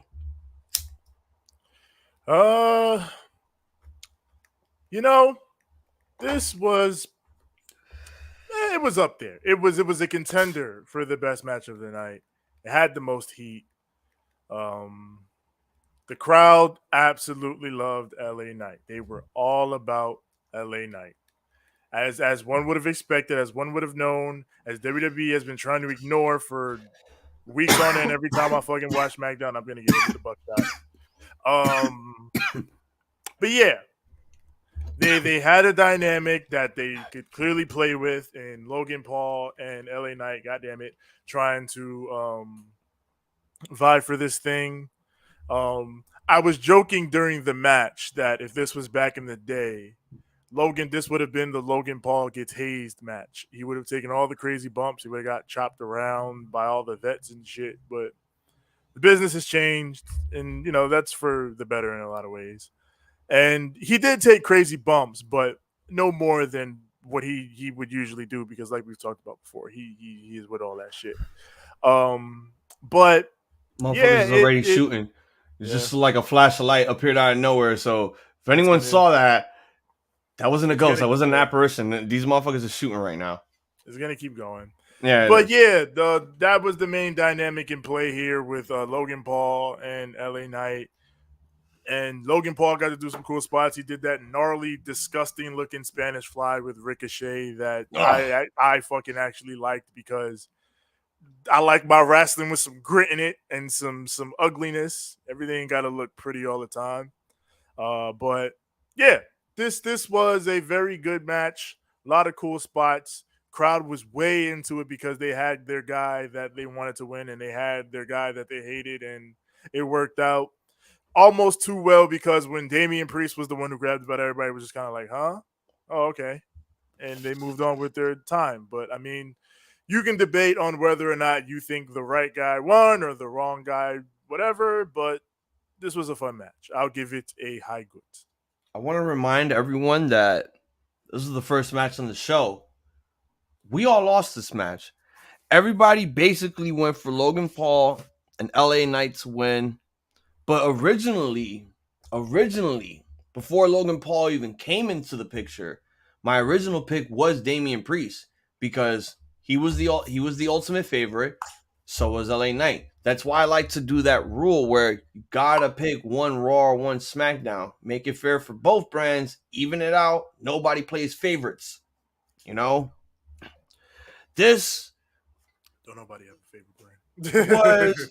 Either way, got to keep it equal. This match was, again, when it comes to these pay-per-views, there's a lot of things I want to see. I want to see some crashes that look like they hurt like hell. I just want to see a fucking car crash. If I can't see a crash car derby in real life, this is what I got to see. This and a TLC match.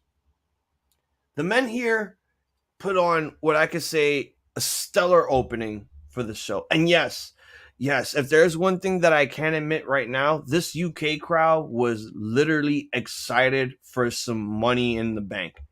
Like, if there was ever a time that the crowd ever shut up, we'll probably get to it.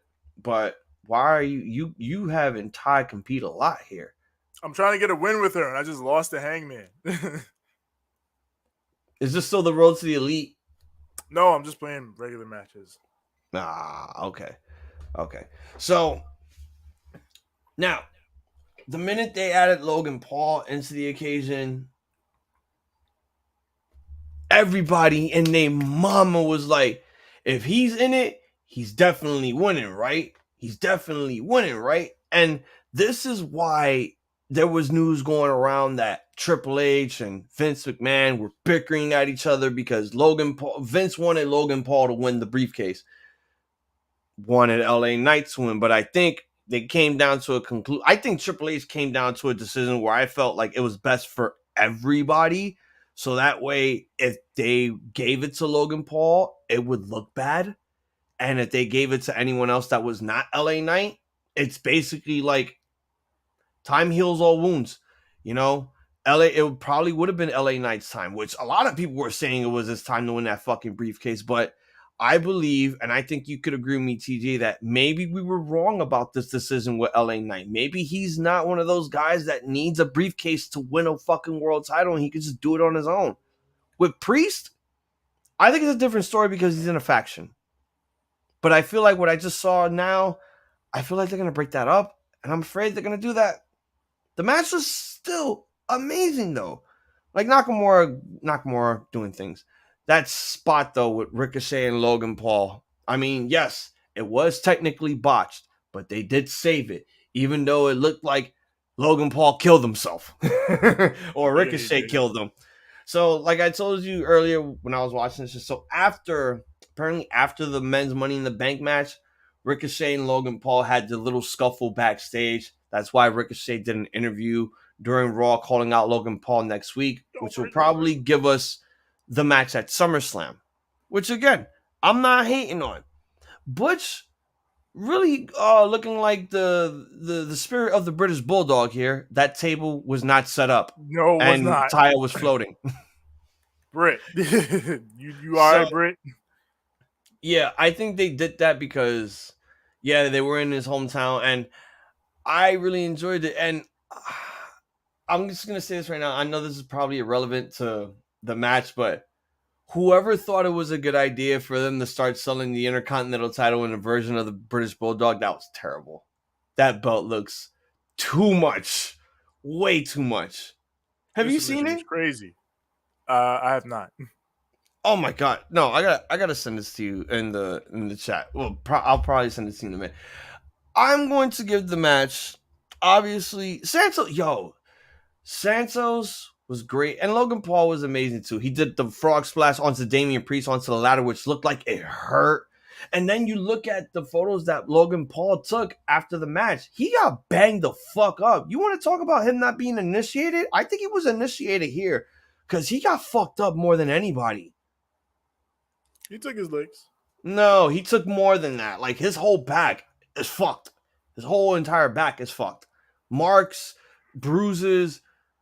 I'm surprised he didn't walk out with an injury or a broken fucking neck. What did you grade this match? A high good. So 3.5. I will join you on that. This will get a 3.5. The DD tie. I would have gave it a 4 if they would have went with the right. If they would have gave LA Knight the win, which everybody was really trying to go over. Yeah, everybody wanted that to happen because this guy is so over right now. He is definitely the most over thing in WWE next to the Bloodline. Yeah. So, Vince, for making the wrong decision on not giving the briefcase to this man, even though, in my opinion, he doesn't deserve it. So I say, dummy. Dummy. Yeah. Yeah. The match will get a 3.5. It's my fucking show, pal. I'll do what I want. Well, you're a fucking dummy for actually making that dumbass decision. Like this, like if we thought this was bad, well, the overall win was so-called bad. The next match got what the fuck worse. Liv Morgan and Raquel Rodriguez taking on Ronda Rousey and Shayna Baszler for the WWE Women's Tag Team Championships. This was 9 minutes flat. Go ahead, teaser, ramble on. This felt like it was 20 minutes. This was a whole lot of nothing. Yeah, I can believe that Ronda saw that hard out and was like, I am done with this shit, yo. There is she don't care, man. And fair enough that she don't care because she's walking in here. Ronda Rousey, big star, the whole reason that WWE started taking women's wrestling semi-seriously to begin with. And she's got these titles that they unified on a random SmackDown against a team that had never wrestled on the main roster before, so they weren't over. Like, it's a bunch of bullshit. It's a bunch of meaningless bullshit. It's a bunch of noise. And that's what this match was, unfortunately. Like, I like Raquel, and I like Liv, and I like Shayna, and I even like Ronda in some ways. But there was nothing put into this that drew me in at all. I'm going to give this... And the fucking turn was out of nowhere, and I guess it was cool to see Shayna, whatever, and hopefully they do something with that. But, man, who booked this shit?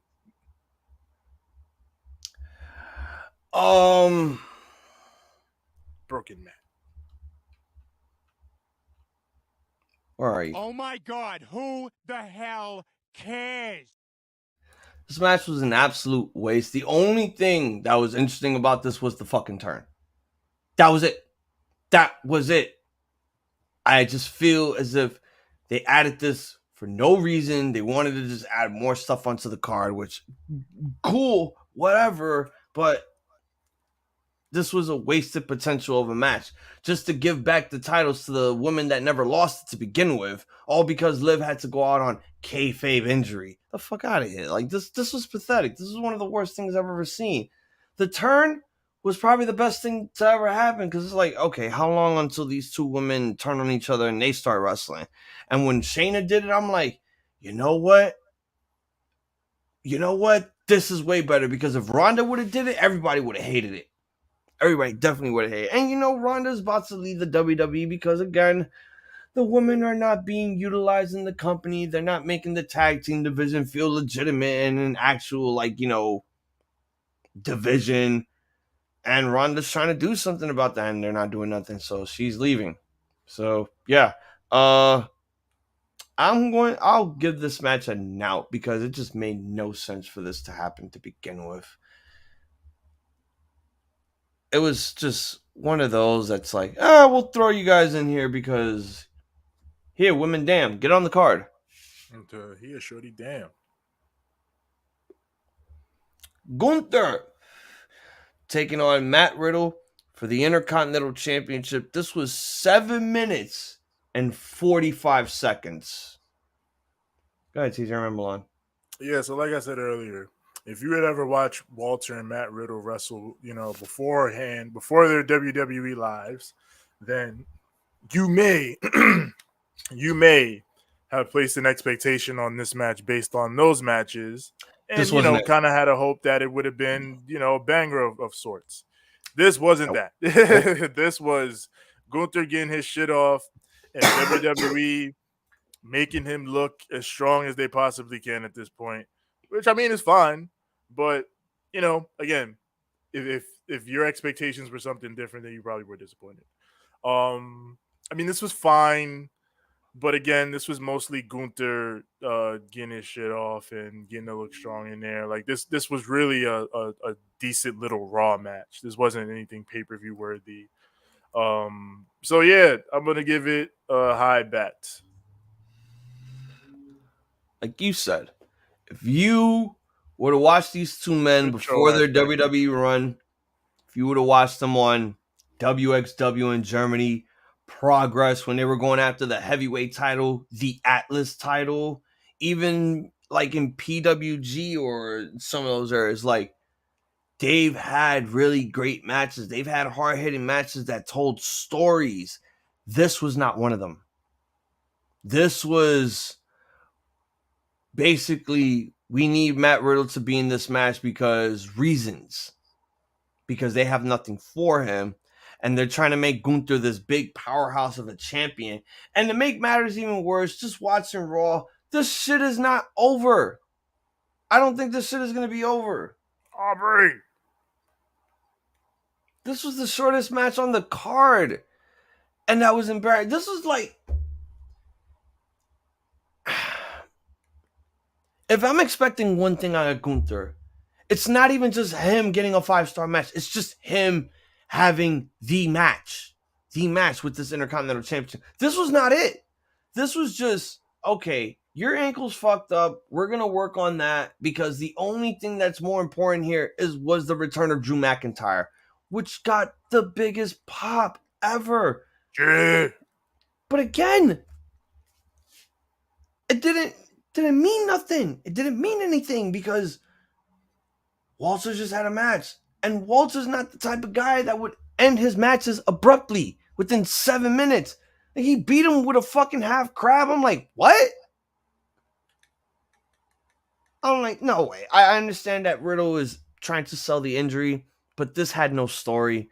They still put on what they can. They were still great competitors. Oh, yes. And only because of their history, I'll give them a solid good. Only because of their history and because they brought some of that in this match, but it wasn't so fast. Yeah, I know, right? You're probably, oops. But it's not. But it's also like it didn't feel like what we watched all those years ago between them. So now we had to get this, which is a bit of a lackluster, but they get a solid good. I can't give the Intercontinental Championship that much shit because I love the Intercontinental Championship being defended on pay-per-views. We just got to start giving more legitimate competition to Gunther, and I don't think Matt Riddle is it for that in WWE. Next match, Cody Rhodes versus Dominic Mysterio in a singles match. This was 8 minutes and 40 seconds. Go ahead, TJ Ramblon. You don't get this house show bullshit out my face, dog. Man, listen to me. What happened to all that heat that everybody was talking about with Dominic Mysterio. Oh my God, he's the best heel in the fucking business. He gets so much fucking heat. Maybe now we can fucking realize that there's a difference between just standing in the ring and getting booed and real palpable heat. Like people being interested in your matches. Because people were not interested in this fucking match. I like Dom, by the way. Dom is cool and all that, but I'm just saying, like, maybe let's pump the brakes on comparing this wrestler or that wrestler to Dom, as if Dom is the parameter or the bar for what a heel is supposed to be in wrestling. Because Cody Rhodes is supposed to be the fucking top babyface in WWE on his way back up to Roman Reigns or whatever, and he's in this fucking house show match on a B show. I mean, this isn't in a B pay-per-view. They did this in London with the big crowd and everything, so this is supposed to be a major show, and this was probably the most heatless match on the show, outside of maybe, you know, whatever opener little bullshit, but yeah, this is a bad. This match was complete nothing. I don't understand. They try to give this match some legitimacy. They gave it package promos and all that shit. I'm just like, nah. Oh, my whole thing was I was just waiting for Brock to show up. I was just waiting on Brock to show up, and he didn't show up. A regular match for what they try to do, whatever, it was okay, but it's getting a bad. I couldn't sit here and watch this shit. They did this out of spite. Mid! They did this shit out of spite because this whole thing was, this whole storyline was meaningless. It was just, oh, Dominic now talking about deadbeat dads, and oh, Cody's gonna be that deadbeat dad because he's on the road. He doesn't see his daughter. Yes, the fuck he does. You know, just because your dad wasn't around, you know, when you were born, that was different. That was the 90s. Back then, people didn't have cell phones with fucking FaceTime on them. Can we talk about John Cena? No. Maybe. We're going to get some after this match because that was supposed to be like right after the Intercontinental title and shit. But this match is getting a bad only because this was just meaningless and Brock didn't show up. I didn't care if Cody won the match. All I was waiting on was Brock to show, like, all right, we're done with this angle, right? Let's go back. Let's finish where we left off now. Why do we need this on Raw? I don't know. Like, Brock could have made a whole lot of bag in the UK, but instead you show up on Raw. No sense. Stupid decision. Like, come here. Bad. Just fucking bad. What's wrong with you? Like, this is, oh my God, no. Okay, I think it just starts getting good from here. Because, yeah, it was after the men's Money in the Bank that, like, this whole shit became crap. But, women's Money in the Bank ladder match. Io Sky, Bayley, and Zelina Vega from SmackDown. Trish, Zoe Stark, and Becky Lynch from Raw. This is Trish's first ever Money in the Bank ladder match. And the match was 18 minutes and 5 seconds. Go ahead, TJ, ramble on. I like this match. Mainly I like the finish. I thought the finish was very creative. Yes. Which, I mean, not often I say that about WWE, but when they nail it, they nail it. And I thought they nailed this finish. The whole time going in, the story of Damage Control is they lose like geeks. They keep doing stupid shit and fucking themselves over. And it's in large part because Bayley is being overbearing and trying to control shit that she shouldn't be trying to control. So when Io steps out and finally does her own thing, she does it in a poetic way and fucking Bayley over when Bayley tried to fuck her over just a few minutes before. And then there's even that little, and this might have been intentional, might not have been, but there's that little pro wrestling symbolism of Bayley and Becky being the ones cuffed together on the ladder. Those are two of the four horsewomen, basically two of the women leaders of this recent era of WWE. Yes. You know, those two, Charlotte and Mercedes. And basically showing Io stepping above them to take her spot and move her way on to the championship picture, which is good. And I think it's the right winner. I think Symbolism. I think Io was obviously fucking phenomenal. and is perhaps the best wrestler in this whole company, male or female, and is worthy of that spot. And I thought Trish looked. They knew their personnel when it came to Trish and what they had her do in there. Like they had her do spots with Zoe where they jump people, and she took a bump or two here or there, but nothing too crazy. No. Like, yeah, what they did with Trish in this makes sense for her feud with Becky, with her partnership with Zoe. Like I thought they booked this match very well for the most part. Actually, like honestly, the men's match had all that. The men's match wasn't bad, but it had all that stuff in it with LA Knight and all that. But the women's match was more of a straightforward story that they could tell with the assortment of people that they told it with. And I thought it was good for the most part. So I'll give it a high good. I think Trish's highest craziest bump that she did was she took the moonsault from Io when she jumped off the ladder. She caught her there. Like that was like the crazy spot that she took. That was it. Like we're not saying Trish was limited on what she could do, but it's like, she's at that age where it's like she can't do all the crazy bumps that she knows that she could do back then. That's why you have her team up with Zoe, because it helps her not get too exposed.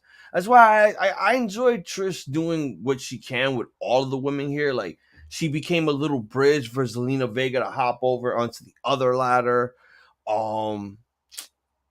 She got her nose busted, which was great. At least she got she took some damage in the match, and that's why on Raw she came out with the fucking the face mask again. So we're back to that shit. This match was fun indeed. Zelina Vega doing the Andrade Finn spot, sunset flip off of the ladder into the bridge. That was great. I really enjoyed the hell out of this. Like, should I say that this was better than the men's? I think they were both good for what they did, but I believe the women got more of the hype because they were practically going into the go home and shit. I'm talking about the show, so everything here was stellar. It was fun. It was a car crash, and seeing a lot of women that, we haven't seen wrestle before, got their shit in, and that was great. Zelina was hot on this match indeed. Zoe Stark too. Becky looked great. Trish did her stuff. Bayley did what she can here. It was basically obvious that they made Trish. Not Trish. They made Bayley and Becky the leaders of this match. Basically, everyone had to follow what they needed to do and shit. They had to do everything. So I'm glad that this match was well coordinated, and I love the ending. I love the ending indeed. I do like that there was really more of a story here, like you said. Damage Control, they have to deal with Zoe because they're on SmackDown. Trish and Zoe, they got to deal with Becky. It's only a matter of time before Lita comes back and they do the tag match at SummerSlam. Her and Becky versus Trish and Zoe Stark. I wouldn't mind that. This match was absolute fun, and the ending was innovative. It was genius, very original. Io Sky cuffing Becky Lynch and Bayley in between the ladders so that they can't climb up. Io climbing up the ladder over Bayley, basically after Bayley knocked the ladder over her and shit, where she almost won, and she claims the briefcase. This was fun. I think the crowd woke up after this, because the last 3 matches were just crap. And this match is getting bars. What's going to win? I cannot lie. This is probably one of the best Money in the Bank women's ladder matches so far. So it was a good one. I'll give it a bars. This was a fun match, and it deserves the grade that it gets. Bars indeed. Now for the World Heavyweight Championship, Seth Rollins defends the title against Finn Balor. This was 12 minutes and 30 seconds. Go ahead, TJ, ramble on.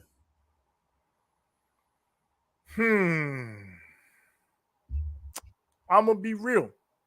This also felt like a Raw match. But a good, Last Supper. But a good Raw match. Like, it felt like a Raw main event. Which, is not bad for, a championship match on the pay-per-view. Not bad at all.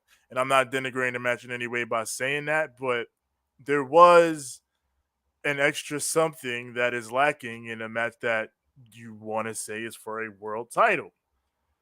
It didn't feel like they were in second gear. It didn't feel like the crowd was in second gear. It felt like the crowd, and it became very obvious once the match came on what the crowd was here to see, but it very much felt like the crowd was here to see something else.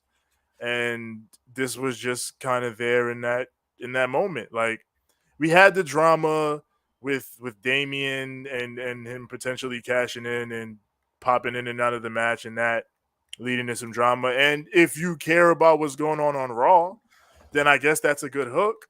But for me, who just wants to see what's going on with this particular match and this particular story, did nothing for me, really. So I'll give this a solid good. Now, I really like this match. There was one problem. The crowd died and nobody cared. And this was false advertised. They're talking about like, oh, we're going back 7 years. I want the same person I wrestled 7 years ago. I mean, Seth, if you thought you were really going to get the Demon again, you thought wrong. Because that man is dead. He's never coming back.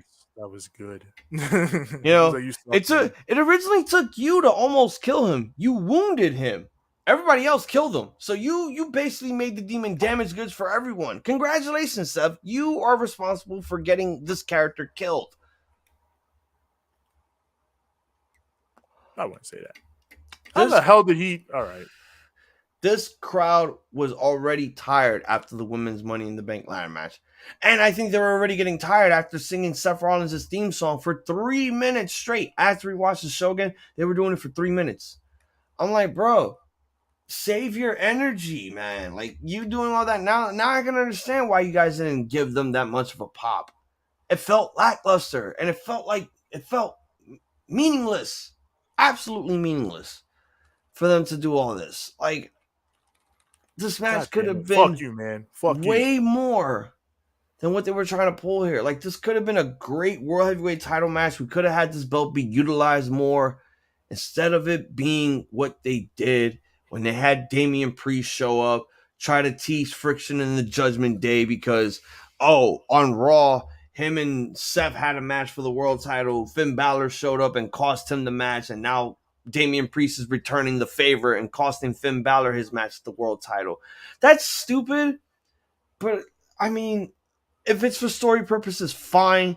It just didn't need to be this way because the last thing I need right now is another faction breaking up or switching up a few things. Like, leave it the way it is. The Judgment Day is hot for what they were on Raw. We don't need anybody leaving. At this point right now, the only way you can convince me that this ain't happening is if you fucking swerve us. Swerve. And be like, oh, we were in on it the whole time. We tried to make you think that we were going to break up, but no. That's why we got JD McDon't Google me in the group now. This was just, I'll give it a good. I'll give it a solid good. It didn't feel like the World Heavyweight Championship match. It didn't feel like their last matches. It didn't feel like the match that they had when they had The Miz involved during their Mania 34 match for the IC belt. It had none of that. It just looked flat. But the match was still entertaining. Wasn't bad. There was no botches. It was still good. The crowd just died. I came to play. Main event time. Probably the match that everyone was basically waiting for. I don't think they cared about the whole event. The Usos, Jimmy and Jay, taking on their cousin and their brother, Solo Sikoa, and the WWE Undisputed Universal Heavyweight Champion, the Tribal Chief, Roman Reigns, in a Bloodline Civil War tag match. It now just started raining on my end. Oh my god. Longest match of the night, and quite possibly the best match of the night overall. I think this is our match of the night, quite possibly. This was 32 minutes and 10 seconds. TJ, let's bring this home. Yeah, of course this is match of the night, man. Come on now. Like, again, like I say when I am forced to watch SmackDown and whatever else related to WWE, this is the Bloodline show, man. This is what the people are here for. This is what they care about above anything else on this show. The Bloodline. Like, that's what they want to see. They want to see the Roman Reigns, Usos, Paul Heyman, Solo Sikoa drama. Like, there are those that may watch these shows and be off put by the formulaic nature of it all. Because there is a very clear pattern.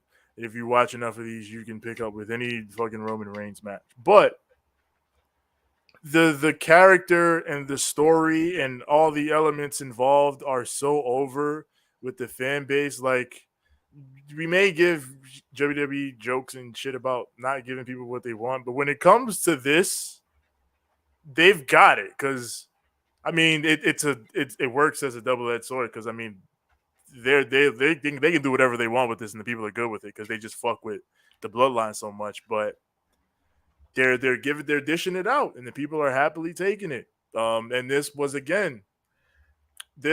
the Roman Reigns formula, with him talking his trash and directing traffic and soaking in the heat from the crowd, and there's barricade spots and all the normal Roman Reigns beats were hit in this match. But they did play on the fact that the Usos are now not on his side. So the story being that as the match goes on, the point where the Usos would normally come in for Roman and help him win is now the point where they are against him. So all the things that he tried to do to beat his other opponents before isn't working against them. And he's becoming more and more frustrated over it. Like, the NXT faces made sense in this match. So I always appreciate when they do NXT face and it actually makes sense. And them kicking out of the double stack was cool.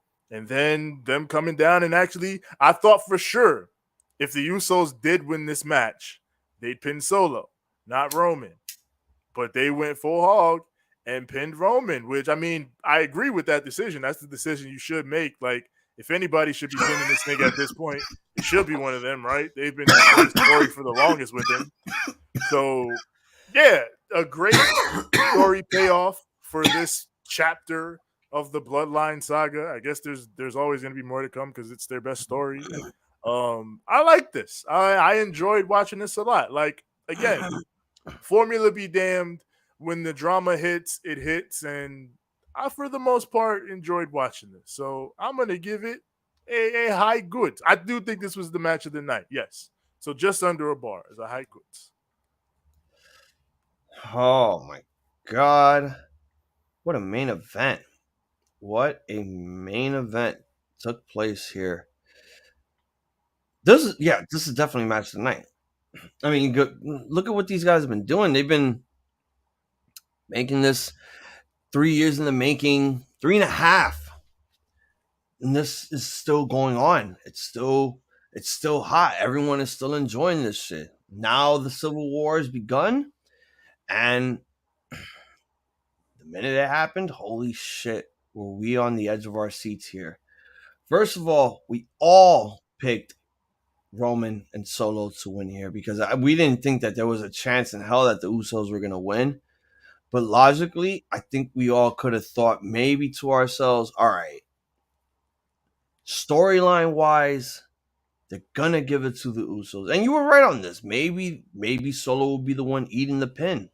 But it went the other way around for the first time since December of 2019.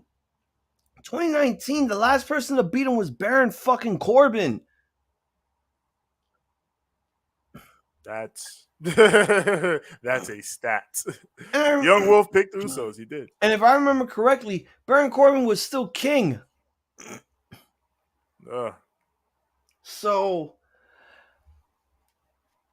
you look now, after all those years, every opponent that Roman has faced, he's faced his cousin twice. Gotta give Aubrey some pyro. He's faced Logan Paul, John Cena, Brock Lesnar, Cody Rhodes, Edge, Daniel Bryan, Antonio Cesaro. He's faced a lot of people within those 3 years. Braun Strowman, and The Fiend. All of them, his cousin. the man that he brought in first into the bloodline, into making him main event Jey Uso. You got Aubrey wrestling and she's reffing. Yep. You got her doing double duty. Aubreyception. Aubreyception. The right-hand man, the main event Jey Uso. What the hell are you doing? Pinned his former tribal chief. I really enjoyed the hell out of it. This was historic for this match to do that. And once again, the Usos proven to themselves that they are main eventers, even though they are in the tag division. This storyline puts them in the position of where they need to be in that main event spot. They main evented Mania. Now they're main eventing Money in the Bank. Who knows what's going to happen during SummerSlam? People are saying that Jey Uso might be going up against his cousin one more time for the title. And who knows what could happen from there. And at this point, WWE will probably just end the whole bloodline right there and give Jey Uso the belt, which will probably look fucking weird. Shit. What the hell? Get the hell off. I can't hate on what they did here, you know. I can't hate because now we're seeing Roman at his most vulnerable. He lost his cousins. He's about to lose his other cousin pretty soon. And the only person that he's going to have left that can't do shit for him is his wise man. Wait. Britt. Fuck you. What are you doing? This was a true storytelling match. I'm not even going to go into full details on what happened in this match. This match is getting a GOAT. Ooh, a GOAT. I respect it. No, these guys have been killing it for the past 3.5 years, and every time they put them in these matches, they're always killing it. They will forever keep killing this shit, and they won't have Nakamura facing them. That's why it caught me off guard that you gave them a 3.5. I would have been like, bars would have been okay because this was everyone's match of the night. And the fact that we got a shocking upset at the end of it. Yeah, this match, I'm giving it a go for that because how shocking is that? Your own blood beating you. And then out of everybody, even though it wasn't for the title, even though it was a tag match, out of everybody that faced Roman, your own blood beat you. Your own blood. The match was just great. It was amazing. I enjoyed the hell out of it. And we're going to get more of this. We got to watch the Garden shit because now we got to see this man go to court. I'm giving it a go. I'm giving this shit a go. This was too good. This was I was literally my obvious grade was going to be a bars, but the ending is what put us all in shock, and we lost this one. Yeah, it was this match. It was the men's Money in the Bank, and it was the women's tag team titles that everybody lost on. Now, did they surprise us with all this booking that they did? Yeah, due to the fact that Chu made his return. Ronda and Shayna are done as a tag team. Shayna did the unthinkable and turned heel. John Cena also made his return, also teasing a match between him and Grayson Waller at SummerSlam. And that's also another thing that Money in the Bank gave us. It also gave us matches that they're teasing coming up for SummerSlam. We're a month away from that shit, so now is the time to start teasing matches and get them ready to start plugging. We saw them on Raw. Ronda and Shayna look like they're going to face each other at SummerSlam. And it looks like Gunther is going to go one-on-one with Drew unless they want to do a fucking tag match or something. God damn it. Ricochet is going to go one-on-one with Logan Paul at SummerSlam because they're making an announcement next week because they're going to have that little face-to-face confrontation. And Cody and Brock. One more time. Get her, Anna. So, overall grade for Money in the Bank. Nyla, get up. I'm going to give this show a solid good, a B above. I thought the wrestling was mostly solid, and I thought it was elevated mainly as you would have imagined going in by the crowd. That London crowd, when they get something big and something worth popping for, they will pop. And that's partially why John Cena was out there, pitching for them to get a WrestleMania. The other reason was because AEW fucking put 60,000 people in Wembley Stadium. But the other reason is also that, it's a good market. It's a strong market for WWE and has been super strong in recent times. So, yeah, there's a lot of good to come out of their relationship with London. It was a good show for the most part. Nothing offensive. Yeah, a solid goods. Why Brit looking like that? Oh! Shows like this, I start asking the question, why did we really go live at 3 p.m. for this shit? I understand that they were in the UK, and WWE always go by the Eastern Standard Time, so whatever time they were on in the UK, which was probably at fucking night, understandable. This is why I'm afraid of them doing the All In show, because what time are we going to go live for that show? 3 p.m. No. Yeah. Better do fucking 5. Better do 5. That's like 10 p.m. UK time. They're doing it early. Let them do it. Let them do it. Fuck, because some people need to sleep around that time. Fucking hell. Listen, time overall, Money in the Bank is going to get a solid. It's going to get a solid good. It was a mid-average show for what they did. Again, match of the night will obviously be the Bloodline Civil War. The worst match of the night, I think TJ will agree, will be the Women's Tag Team Championships because of bullshit reasons and whatever. I think this was oh my god, this show probably could have gotten more out of the UK crowd if they had more oomph and like hype going into this. There wasn't a lot of hype, and after the men's Money in the Bank, there were 3 matches that basically were just shit. They hyped what they needed to. The Bloodline. That's all that matters. Get the hell out of here, Aubrey. Fuck you think going on? No, it wasn't even that. It was the Bloodline, and you had to plug both Money in the Bank ladder matches because what else are you plugging the pay-per-view for? So, yeah, it's going to get a solid good. Average at best. Maybe next year they'll think of doing it better than what they try to do here.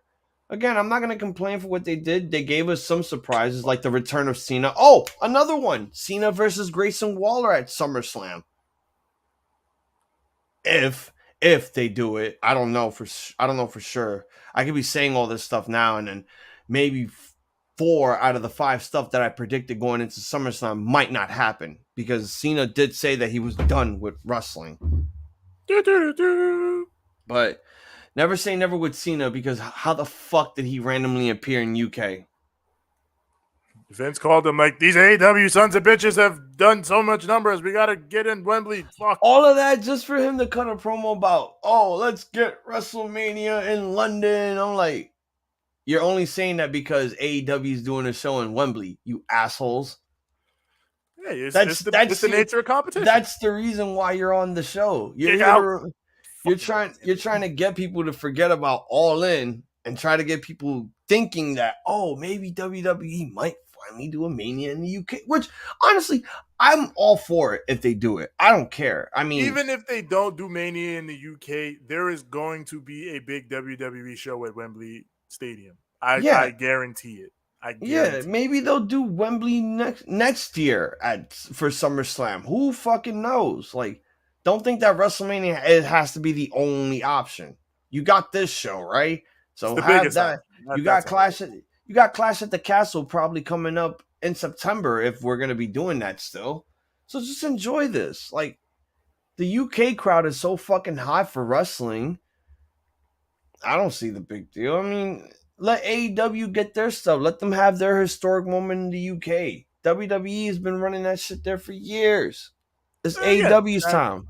That's the business. The WWE is gonna compete when people are competitive in their market, and a lot of people don't like hearing that. But AEW is competitive in the market. That's all it is. It's business. Lights out, WWE does business. All right. Well, it looks like there's been enough talk. You gotta get this For it is time to bring it home. Great one. Why don't you tell all the Ramblemaniacs and BC aliens where to find us? Yes, indeed. Yeah. Already know where to find us. Find us on Instagram at Ramblemania Show and at Banter Club Podcast. Find us on Twitter at Ramblemania. Facebook.com/Ramblemania Show. What the fuck? Also find our group there, Ramblemania Shows, Banter Club, we other rest of those podcasters. Everybody what's all that goes on and all that's going down. As far as visuals, twitch.tv/Ramblemania Show.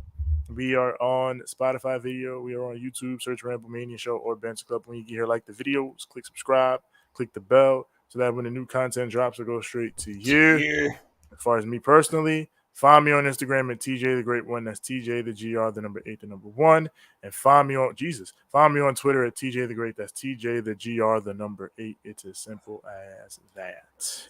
TJ the Great too. TJ the Great. Damn right. And as always, you can find me on Instagram at iZombies, IZOMBIIESZ. We'll see you guys tomorrow night for some gaming stuff. Since I'm not working, I figured I'll join TJ on some shit. We'll play some random games for you guys since it is the 4th of July. So yeah, 4th of July gaming session. We'll give you guys that. But let's play this motherfucking thing real quick. Where you at? All right. For TJ the Great, this has been our Raw Rantz live reaction and thoughts, plus our Money in the Bank 2023 recap. We would like to wish all of you a point and goodies. A too fucking sweet. And a good fight. And a good night. Let's get banned in Russia.